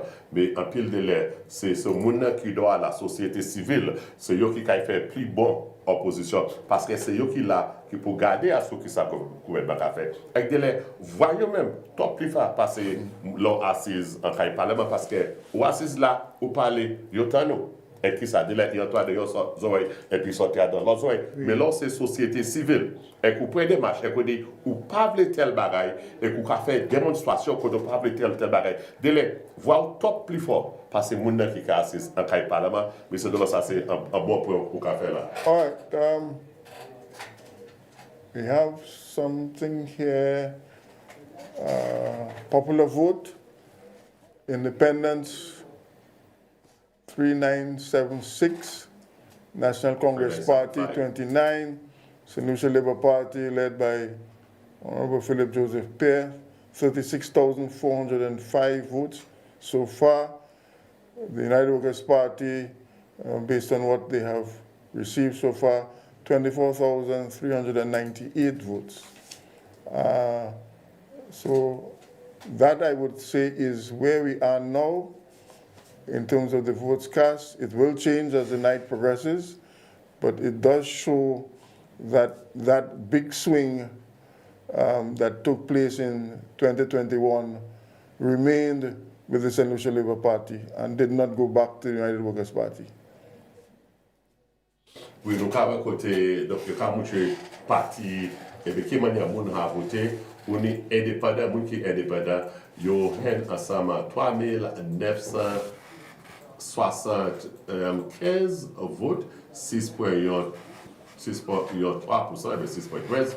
Côté on est National Congress Party, qui la tête c'est André Matthew, yo seulement joint 29 votes, et bien 0,04%. Philippe Pierre, c'est le Labour Party, il joint 36 400 et puis 5 votes, ça a représenté 56,7 tout ça. Et puis Alain Chasté, partisan Flambeau, il a joué 24 304,18 votes, et bien 7,56%. Mais c'est là, nous regardons bagaille qui manière aller, nous avons partisans les bas. Ils ont des banques qui ont joué top plus vote parce qu'ils étaient joués la dernière fois. Et puis, Macoué qui fait beau, ils ont joué plus parce qu'ils étaient joués. Ça, c'est vous connaissez tous ces golimos vont là. Qui m'a dit au Kawaii là? Well, because as you know, the number of votes have usually not been significantly different. That was your that's my and so it shows that while the SLP last time received 43,000, almost 44,000 votes, UWP got about 38,000. So if you do the division, you'll find that the percentage has increased slightly this time around. Yeah? But when you look at the presentation a while ago, yes, I think we have to now create that division of independent slash. All right, so Miku South has been declared to Mr. Alan Chasney. I think they have declared that now for Mr. Alan Chasney. And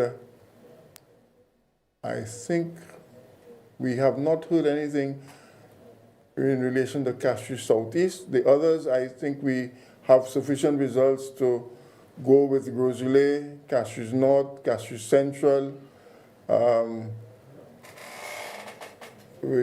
Laborie, Vieux Fort North also, Dennery North, I think was called already.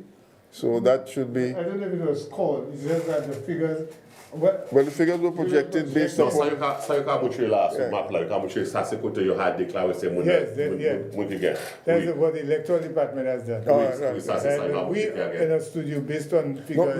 Well, the last projection they showed was based upon the number of ballots cast, and they were projecting that Dennery North was going to Sean Edwards. Yes. Yeah. So I'm saying that based on that map, we are saying that Groseilliers is far ahead, Castries North far ahead, Castries Central, well, they're celebrating in the streets already. Yeah, that is.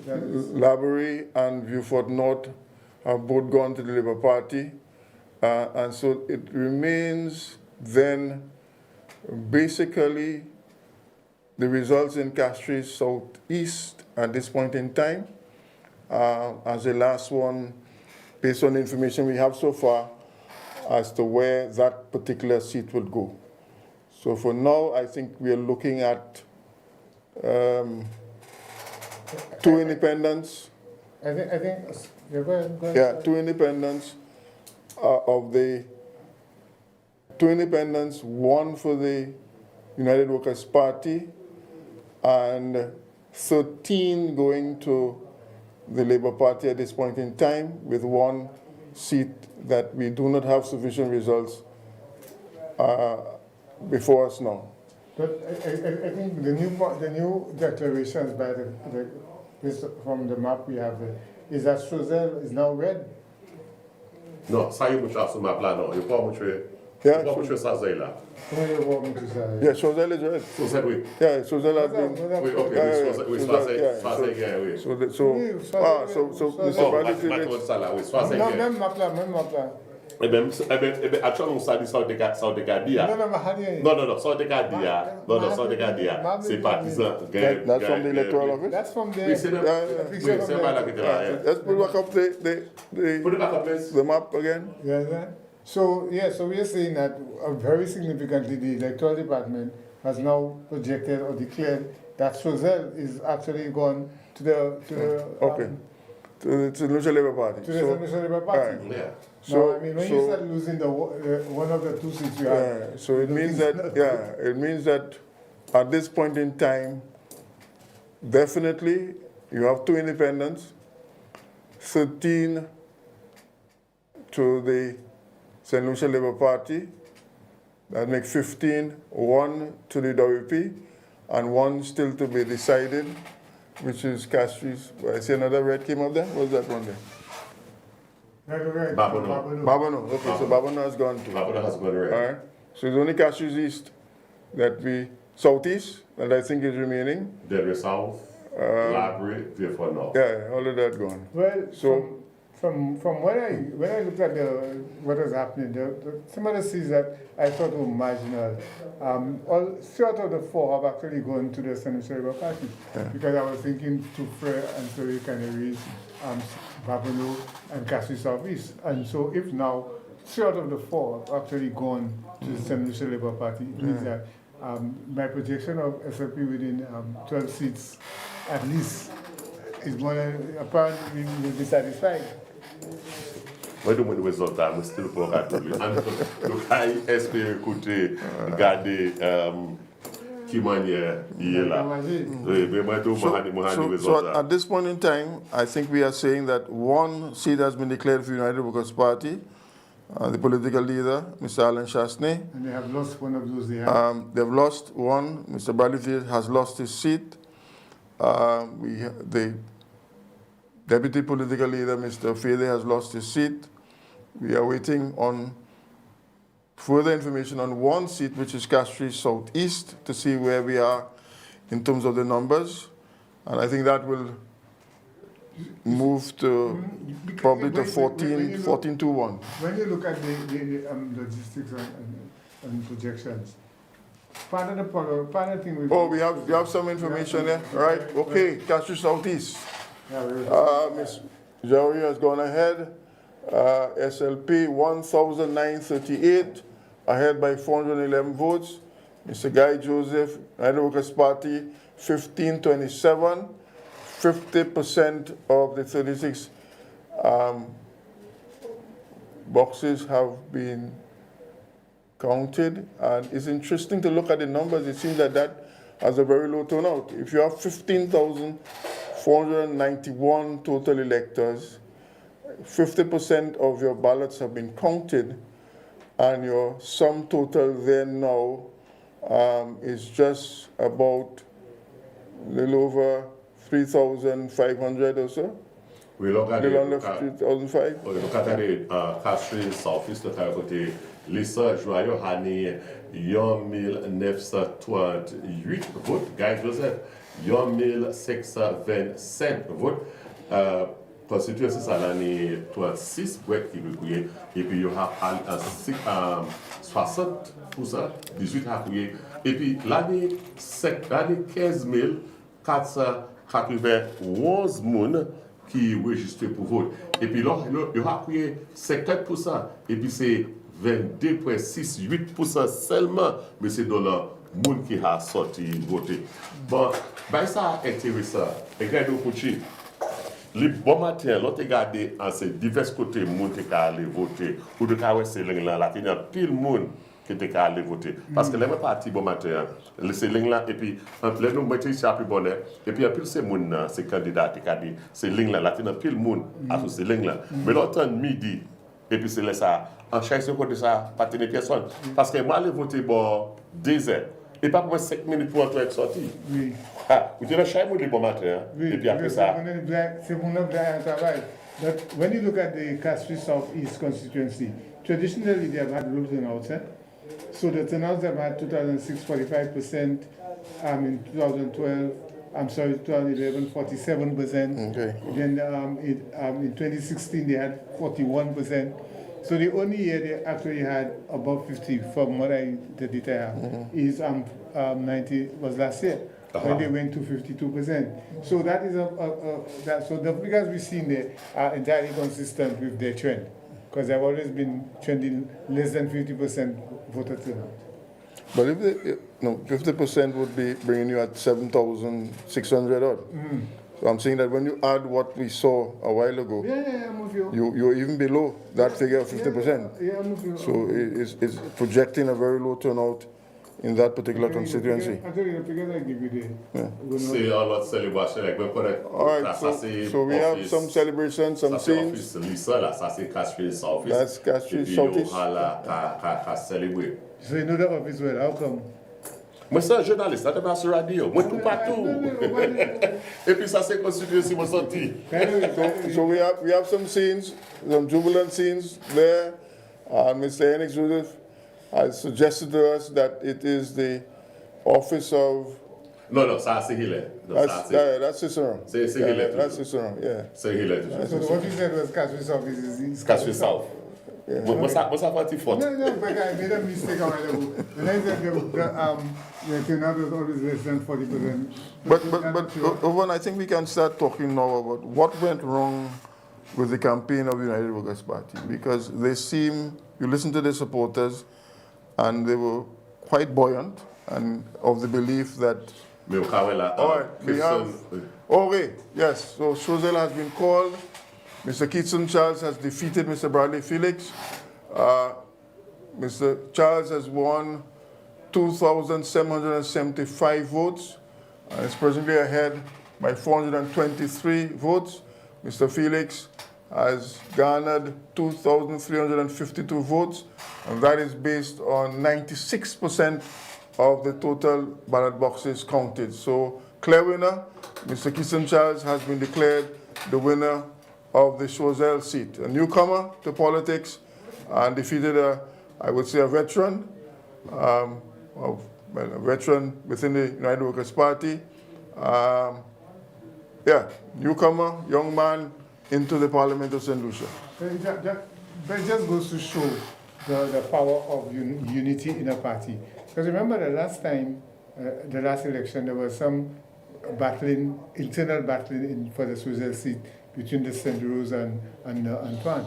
And so now that sorted out itself, you find the advantage going to the St. Lucia Labour Party. When you côté Keatson Charles, il y a Bradley Felix. Bradley Felix, c'est qu'à représenter partisan flambeau. Et puis, il pède. Et puis, vous avez dit un bon parole là, monsieur Dolan. Côté, côté partisan Labour, il n'y a pas pède pièce site, mais ça, il fait, il y a l'autre site, ça fait un bail là. Moi, ça va. Nous avons parlé un peu de bonne Mélanie, information nous hani qui a moutué manier. Pourquoi tout ça c'est tout partout parce que à mon sorti Jacques Dominique voit information comme site partisan des bagailles et puis comme site partisan flambeau check. But when we look at the projections and so, we are seeing that based on notwithstanding that the electoral department has not declared that place a winner. Because we know how many ballots are in each box. And if a box only has at most 300 to 350 ballots, and a candidate is behind over 1,000. How can two boxes make the difference? Okay. Just to remind you, this election coverage is brought to you compliments of Hot 7 TV, Bank of St. Lucia, all the bank you need, and powered by Flow. We continue with our coverage of election 2025. It seems at this point in time that the St. Lucia Labour Party has won the election. It is now more or less, the determinant is by how many seats their victory has been. So we continue to await the results coming out from the electoral department on that election. But one of the things I believe that we need to take note of is that politics in the Caribbean, by and large, revolves around leadership. Leadership plays a significant role in the perception of voters, more so than the candidate's election itself. Definitely. Right? I remember a famous phrase by Eric Williams in Trinidad. He said, even if you put a donkey in a race, the donkey will win. If he is the one that is prime minister, he's the one who's leader of the party. And it is clear that this election really came down to a leadership issue. How do the population, how do the people of St. Lucia view Alan Shaston as a leader, Philip JP as a leader?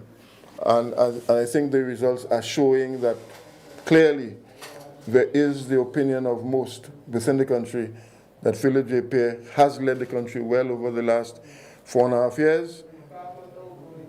Okay, we have some more. We have some more results here. Well, I think that was the. You can say Babino. We had Babino already. John Paul Estefan. John Paul Estefan has won the Babino seat, defeating Mr. Titus Preville. We can declare now that the St. Lucia Labour Party has won the election of 2025. I think based on the number of seats that we are showing you now in red, it is now 9, if I'm not mistaken. 1, 2, yeah. And it is clear, based on what we have received from the electoral department, the St. Lucia Labour Party has won December the 1st, 2025 elections. Congratulations to Prime Minister Philip J. Pierre and his team. And we are waiting still to find out the margin of victory, essentially, that the St. Lucia Labour Party has won in this election. It seems to be, from what we are seeing, that it will be a 16-1 or 14-2-1, if you want to leave it that way. Let's say 14-2-1, that we are projecting will be the final result tonight. Yeah, so just to be clear, while the electoral department has declared 9 of the seats, we are projecting that 7 more seats will come to the Labour Party. I just want to point out some more results from Castries East. Interview from Castries East. Interview from Castries East. Okay. Okay, so it is right now the eve of the elections. Votes are pouring in, and we recently just got witness that the Honorable Philip J. Pierre has once again reclaimed the seat for Castries East. So and the mood is quite red right in this constituency. So right now we're here with one of the constituency members. Can you just tell us how you feeling of Pierre winning his seat another time? Well, I feel excited. I feel pleased and I feel blessed because he has done his work and he has accomplished something that everybody wanted. So I am happy for everybody. Nice, great. And how do you actually feel for the whole election process, about everything, the whole process of November with the campaigning? How you actually feel about that Philip J. Pierre have done so far? Well, he has done his work well and I appreciate it. Perfect. So there you have it, guys. The mood is red in Castries East, and the votes are still going to be continuing coming in for the rest of this evening. Okay, thank you for that short clip. And I think we are confirming tonight that the St. Lucia Labour Party has won the elections held on December the 1st, 2025. 9 seats have been declared by the electoral department. We are projecting here that 9 seats have been declared for the St. Lucia Labour Party, 1 for the United Workers' Party, and we are projecting that the balance of the seats that are outstanding, the 2 independents in Castries Central and Castries North, would go to those independents that have been supported by the St. Lucia Labour Party, and the outstanding seats would go to the St. Lucia Labour Party. So projections are 14 seats to the St. Lucia Labour Party, 2 seats to the independents that were backed by the Labour Party, and the United Workers' Party has held on to the Micoud South seat. Interview for the Interview Ernest Hilaire is now ready to give us an interview. Ernest Hilaire, congratulations to you. Castries South has been declared with you as the incoming parliamentary representative. Of course, a hard-fought battle. How do you feel coming out with this type of results this evening? Well, I think first of all, I need to express my thanks to the Most High, thanks to my team. I have a fantastic team. I mean, everybody knew what their roles were today, from the persons who did the data entry, the telecanvassing, the pull-outs, the drivers. From 3:30, we were gathered outside, we went out, we executed. It was fantastic. I really have to say a special thank you to my team, my women's group, my executive, my strategy group. We were phenomenal today. It was not an easy day. We won by 2-1, but it was not easy. I think the guys opened the vault on me today, and that's, you know, evidenced by what has happened for today. But we survived because we were resolute. We were very, very focused on what we had to do. And I mean, I must remember some of my comrades who were not here with us today, Claudie, Miss Teresa, and a few others, you know, who just not here to celebrate with us today. And they knew they would have wanted to be here. It's a really special feeling in many ways. You know, I think the opposition candidate came in promising a new politic and ended up as worse as all the others. You know, it just did not, just disrespectful. It was just not necessary. And so much was said, and I will have a chance to say a lot more, certainly when we meet in Parliament again. But the work in cash reserve will continue. We will take cash reserve to another level, and I'm really pleased to be the parliamentary representative and to lead this constituency. As you continue to lead the constituency, your first 100 days in office, what are some of your focus points that you're going to be targeting first off the bat? Well, let me tell you, it will be a continuation. We're going to start a new community center, the new health center, the adult care center. We will complete the lookout atmosphere. We will complete the underwater sculpture park. We'll start some programs for young people in sports development. We'll start programs in skills training. In Basel Joseph, we'll start some programs. In Marigo, we'll start programs. We need to start the development of the Marigo playing field. I mean, there's a lot of work to be done, and Cash Reserve will see just a continuation of all that we've started. Thank you so very much, Dr. Hilaire, and again, congratulations on your declaration of the win. All the best as you look forward to representing the people of this constituency. Thank you very much. Okay, that was Dr. Hilaire declaring his victory in that election and sharing his thoughts with the reporter about his plans for the future and his full satisfaction with the work done by his team. I must say, as a representative, I was quite surprised when I drove down to Cicero, the transformation that has taken place within Monkey Tongue and those areas in the lower areas of Cicero. He has done quite a lot of work in the infrastructure, roads, concrete roads, asphalt roads, and yeah, I think the people have responded to the work that he has done on the ground. So I salute him, we salute him, and well done, Dr. Hilaire, and I guess you have 5 more years of hard work in the Parliament of St. Lucia. But Peter, I wanted to make just one is a short thing regarding the leadership and the way the parties actually manage the leadership. So, for example, almost invariably, whenever there was an event where the Labour Party candidate, there was also a picture of Philip J. Pierre with that. So they put out a poster, you see Philip J. Pierre with his people. On the other hand, Chasley actually made a statement, to some extent, he made a statement that, okay, even if you're not happy with what I have done, even if I may have made some mistakes, but vote for my people anyway. You know, it just goes to show the difference in the leadership and the way the one leader was actually able to help his people along. The other leader was saying, listen, I may have made mistakes, I need to change, but vote for the party anyhow. You know? Well, l'on a demandé bagay ka ale, nous a presque dit ki partisan Labour, yo a gagné l'autre site parce que nous côté Bradley Penn et puis Chasley gagne.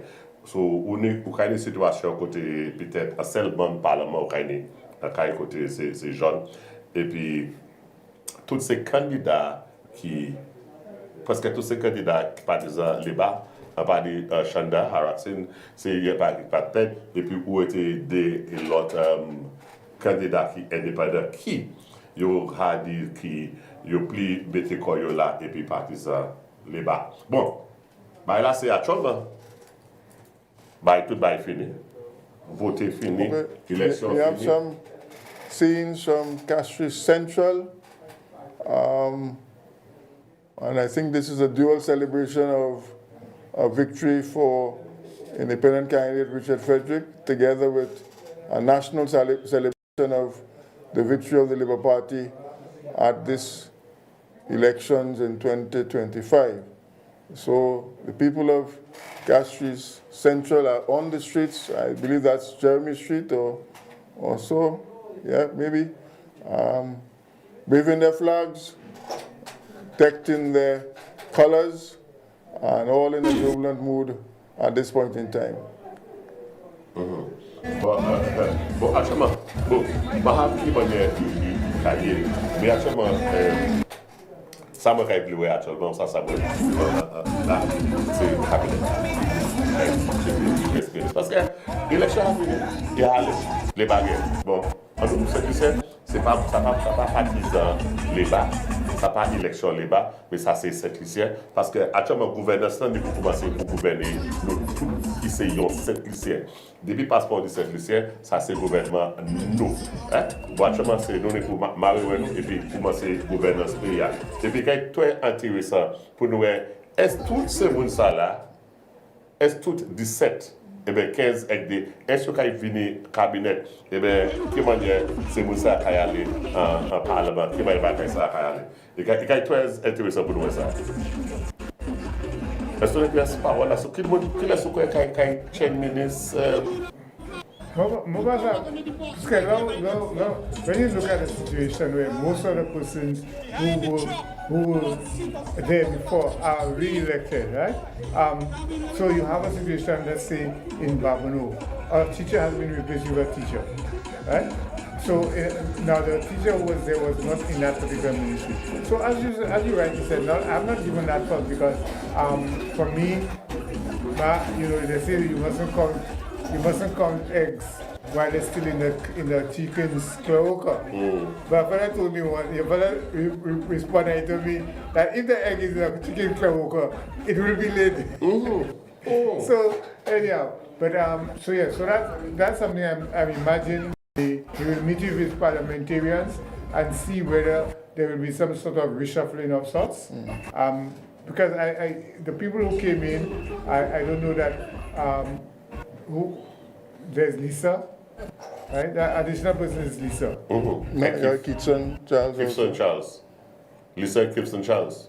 Yeah, Lisa and Gibson Charles. So, I mean, well, like I said, John Paul is basically an educator, right? So it will be interesting to see how you would, reshape things and whether those persons need to have a ministry. So, well, and also I think he would have had sight of the performance of the ministers over the last 4.5 years. Yeah. And would have been able now to see, how you can harness their strengths in a particular way. Yes. So Lisa has been a senator for a good while. Yeah. So she probably has some knowledge. Okay, we have some results here. Okay. Denry South, Mr. Alfred Prosper, St. Lucia Labour Party, 1094, lead by 89. Mr. Benson Emil, 1005. That's based on 71% of the ballot boxes that have been counted so far. Mr. Prosper has a slim lead of 89 votes at this point in time, with another roughly 28.6% of the remaining ballot boxes to be counted. Donc, Benson Emil by Flamoni Yomi qui sexe vote qui Alfred Prosper qui l'a by partisan débat ini Yomil 94 votes et puis il y a là par 89 votes. Là toute l'année 14 pour côté et puis il y a côté 10 à 14 là qui a représenté 71,4%. Là tenez 5607 personnes qui après qu'on est enregistré pour voter et puis là nous regardons qui ça monde qui en ça nous avons là c'est 40,5% qui sont votés là nous avons un petit bientôt mais ça qui ça en monsieur dollar qui distribuent pile là c'est regarder Castries South ici là regarder à chaque fois sorti voter when you look at the January seat though, it has a very interesting phenomenon because in 2016 and 2011, the person who won actually won with less than 50% of the vote, right? And in 2006, the person who won with 50.35% of the vote. So that is a constituency where the number of votes, although I must say that Prosper won with 53.16% of the votes. And so that's the highest percent votes that anybody has received in the Denby South seat for some time. Okay, we have some footage. I think this is in front of the market in Castries. The numbers are increasing. So I think this has now moved from being a central Castries celebration to a national celebration of victory for the St. Lucia Labour Party. And people are on the streets as we speak at this point in time. But over the way forward, the challenges that the present government will face over the next 5 years, what are your thoughts on the challenges that they face? Well, one of the things that I like about the way the SLP did was that they provided a manifesto that is based on the structure of a strategic plan. So they had a vision, they had a mission, and they actually spelled out specific things that they would do. They included the KPIs. So in that way, I'm saying to solutions that here we have an opportunity to look at the manifesto and to again be talking about the matter of the civil society, that we need to ensure that we keep them to their toes, right? And so, for example, if they have this in the manifesto, they said that they were going to provide XYZ, but they don't provide XYZ, but instead provided M and N. The government has to come forward and say, listen, while we projected XYZ based on our vision, based on our mission and so on, right, that we had to change because of. Because if that doesn't happen, the next time around, it is likely that the UWP and the opposition in all right should now come and say, but listen, you said you were going to provide X, Y, Z, and you didn't do it. So, for example, one of the things in the manifesto was the whole question of making sure that the water supply is better. Now, if that does not happen, and if you have a reason to do otherwise, you have to come out and say, why are you doing it differently? But I think one of the fundamental weaknesses that has emerged over the last 20, 30 years is the whole issue of implementation. Yes. And it's a chronic problem now in St. Lucia that spans, political parties and administrations. Yes. And I think as a country at this point in time, we really need to begin to look at what are the issues that relate to our inability to implement projects. I worked at the ministry as a chief engineer in the early 90s, where I met my good friend Hinix in those days, working together. And the implementation rate at the ministry in those days, and I'm talking about the period from 89 to 95, was the highest in the OECS. Implementation was highest or lowest? The implementation rate was the highest among CDB projects.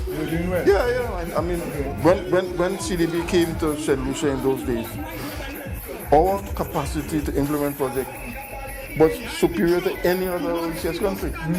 And over the years, you have come to a place now where, just look at what happened on the Millennium Highway and on the West Coast Road. I mean, that's a disaster. So that project can take, 4 years or more? 4 years or more to implement? Just 1 year. Yeah. And it was so glaring. The Japan bridge was there, just standing like an edifice. Yeah, for the longest while. The road can't come. And you ask yourself, what could have caused such, and that's not the only thing. So what do you think caused that? Let me give you some more examples, right? They had started, and Alex, you probably know this too, in Brajoli, there was supposed to have been a polyclinic built there using World Bank funds. Right? They started the project. There were issues with the drawings. After the contractor had built the columns, you go there now, you see the columns still standing up in the sky. Just columns. 7, 8 years now. Right? The World Bank had to, they withdrew the funding because of the inability of the government of St. Lucia to implement a simple project like a polyclinic. You know, it's ridiculous, and that is something that requires urgent attention in this new administration. Implementation of projects and ensure that you have, first of all, the technical skills within the various ministries, which is a problem, because you have to understand we are competing now with the private sector, with international organizations for local talent, right? So a young engineer now, he can either choose to work at the Ministry of Work, or he can get a job in the private sector paying him twice the amount, or he can go overseas and work in one of the agencies or something like that. So you're competing, you are now competing, your talent is competing with others. And therefore you need to begin to look at implementation and the reasons why these shortfalls are occurring so predominantly. Yes, I think so. Because other than that, we just as we have a creole saying, "Have it a mess we are here with you wash your hand and you just want the teeth in the ground and you good." And also some of the institutions. So we have some more results in. Right now, Fort North has been called, library still outstanding. Castries Southeast has been called. So Mr. Guy Joseph has lost his seat. And I think with that now, I think we can confirm based on the numbers, because they have called Dennery South. Dennery South has been called? No, not as yet. Dennery South is still... No, Dennery South has been... Dennery North has been called. Dennery North has been called. Yeah. So we can project now that we are approaching sort of 13... Nobody has to call library. Yeah, nobody has to call library correctly, so. And I think we can call Grosley now, we can call Castries North now, we can call Castries Central. So that top part there of the map should be in red. And all we are waiting on for confirmation per se would be Dennery South, which is still a close race based on the numbers that we are seeing. Dennery South is the closest race remaining at this point in time, and we await those final results for Dennery South. But the figures that we have there, I mean, it's very likely that Dennery South will happen with Dennery South. That's the only one that's really outstanding. But going back to where we go as a nation going forward, implementation is one issue that we have to deal with. I think some of the institutions also must be attended to. And first of all, I would say, the Development Control Authority is operating on an act which, in fact, allows them to become an independent an autonomous body, right? So if you look at the word Development Control Authority, it was barely structured that this authority be set up, and that authority would have the whole locus of approval of developments within the country. I would want to suggest to this government now that you proceed with what was the intention of the legislation and cause the Development Control Authority to be set up as the Act allows it to be set up. Hire the best minds and ensure that you have development processes which would allow a faster delivery in the implementation of projects. Right? So I think that is one thing that is important to look at. Implementation, I say, is number one. Secondly, look at the institutions, namely the Development Control Authority, and to look at the Act and ensure that the Act functions as the intentions were. To say that there is really need to have a deep dive look into them and to make them functional and to make them relevant to the present context within our society. Yeah, but I think implementation has so many different levels. For example, it ought not to be that you have to apply for a document right from a ministry, And it takes like 8, 9, 10 weeks to get a document. To get a development approved in St. Lucia, right? To get a development approved can take you up to 1 year in the process, right? Because you have to go to the Ministry of Infrastructure to do the traffic management plan. You have to go to solid waste. You have to go to the fire department. You then have to submit your drawings and the documentation to the DCA to sit. So it's a whole long process. Huh? And the time frame for you to gather all of the documentation to submit sometimes can take you 6 months. But you know, I mean, for me, what bothers me is the fact that at a time when databases are readily available, you know, and that it takes so long to get documentation. But I must say that we are making some progress. But that progress has to be, that progress, you know, we need to sustain it. For example, it was interesting that my election became due and I actually got a message from the Did you go? Yeah. saying that it's time for renewal. You know, that sort of thing. So we ought to be looking at both the micro level and the macro level. For example, one of the things that was said about in the manifesto, one of the manifestos is that we ought to have a database to better manage our health system, right? So that when I go to one place, it should be able to show what are my, what are the things that are the medical records. Yeah, medical records. So these are some of the, incidentally, one of the problems we have, even as it relates to records, is the question of the criminal justice department. You know? And their cases languish for years, right? Sometimes it's because the file is not found. So as you said, I think the main point we want to look at is implementation, and that implementation is both at the macro level and the micro level. But we want to close off tonight. Yes. I really want to thank you for joining with us in this election coverage. This is the first time I'm leading it.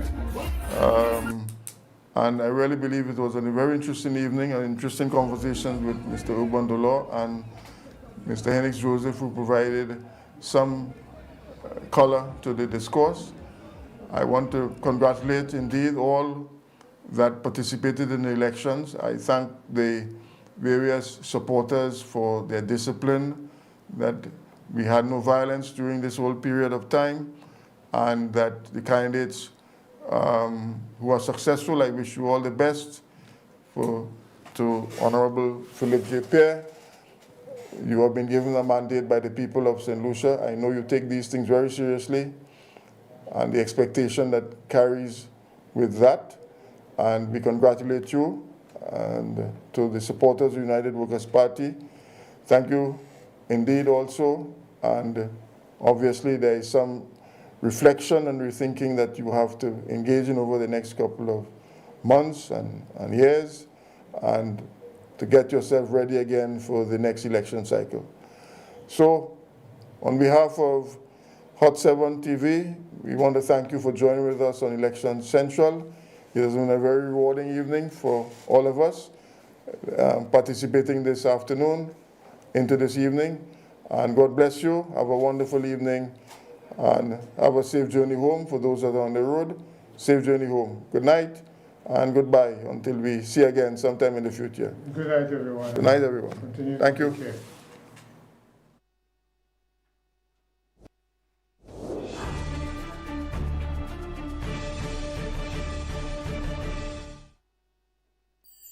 Mega cash for Christmas.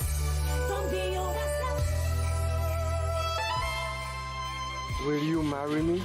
The real question is, don't you want to win mega cash from BOSL up to $100,000 in cash and prizes? Yes, yes, yes! Who's ready for mega cash from BOSL? $100,000 in cash and prizes! Hollywood HP?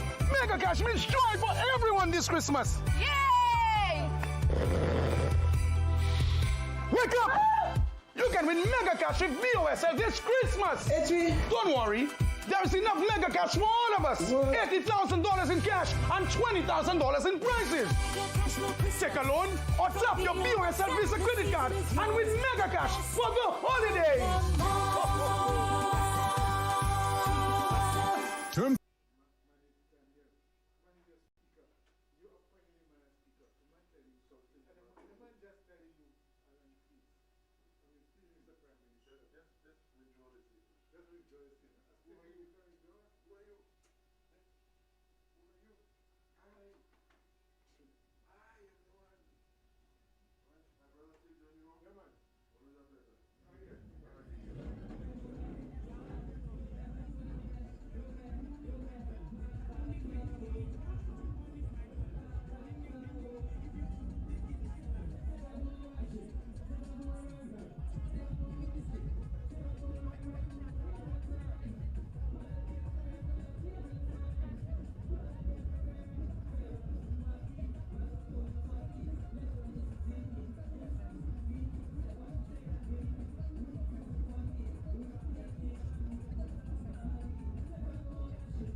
Assassinated by corruption, but the people of Central said, I'm done with you.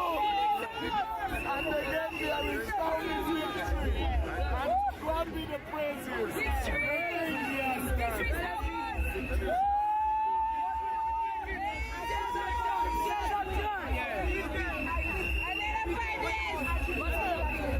I don't know the people. I tell you something, sister. No politician can win elections on his own. Yes, it's us, the people. We love you. The power is in their hands.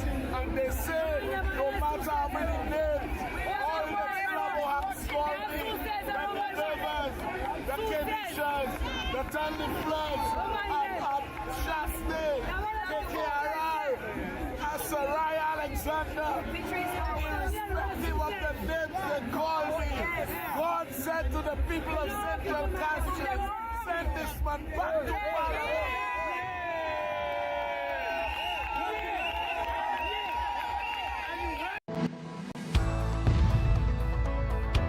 7 TV is the rising star of television in St. Lucia with our stunning 100% HD quality, fresh exciting programming, including a balanced professional newscast. We are now the fastest growing TV station in all time slots on cable. Additionally, over 10,000 households carry our plug-and-play antennas.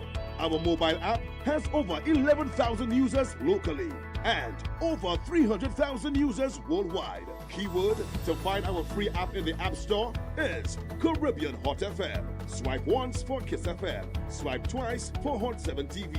It's compatible with both Android and Apple handsets. Go ahead, share the app and share the most talked about TV station in St. Lucia. Hot 7 TV, for the viewer and the advertiser. It just makes sense. We watch trending. Hot 7 TV. Catch us on channel 117 Flow, channel 7 Plug and Play, or our website www.caribbeanhot7tv.com and our popular Hot FM app. To advertise on Hot 7 TV, call us at 452-6040 or email us at hot7@caribbeanhottv.com. A fantastic package awaits you.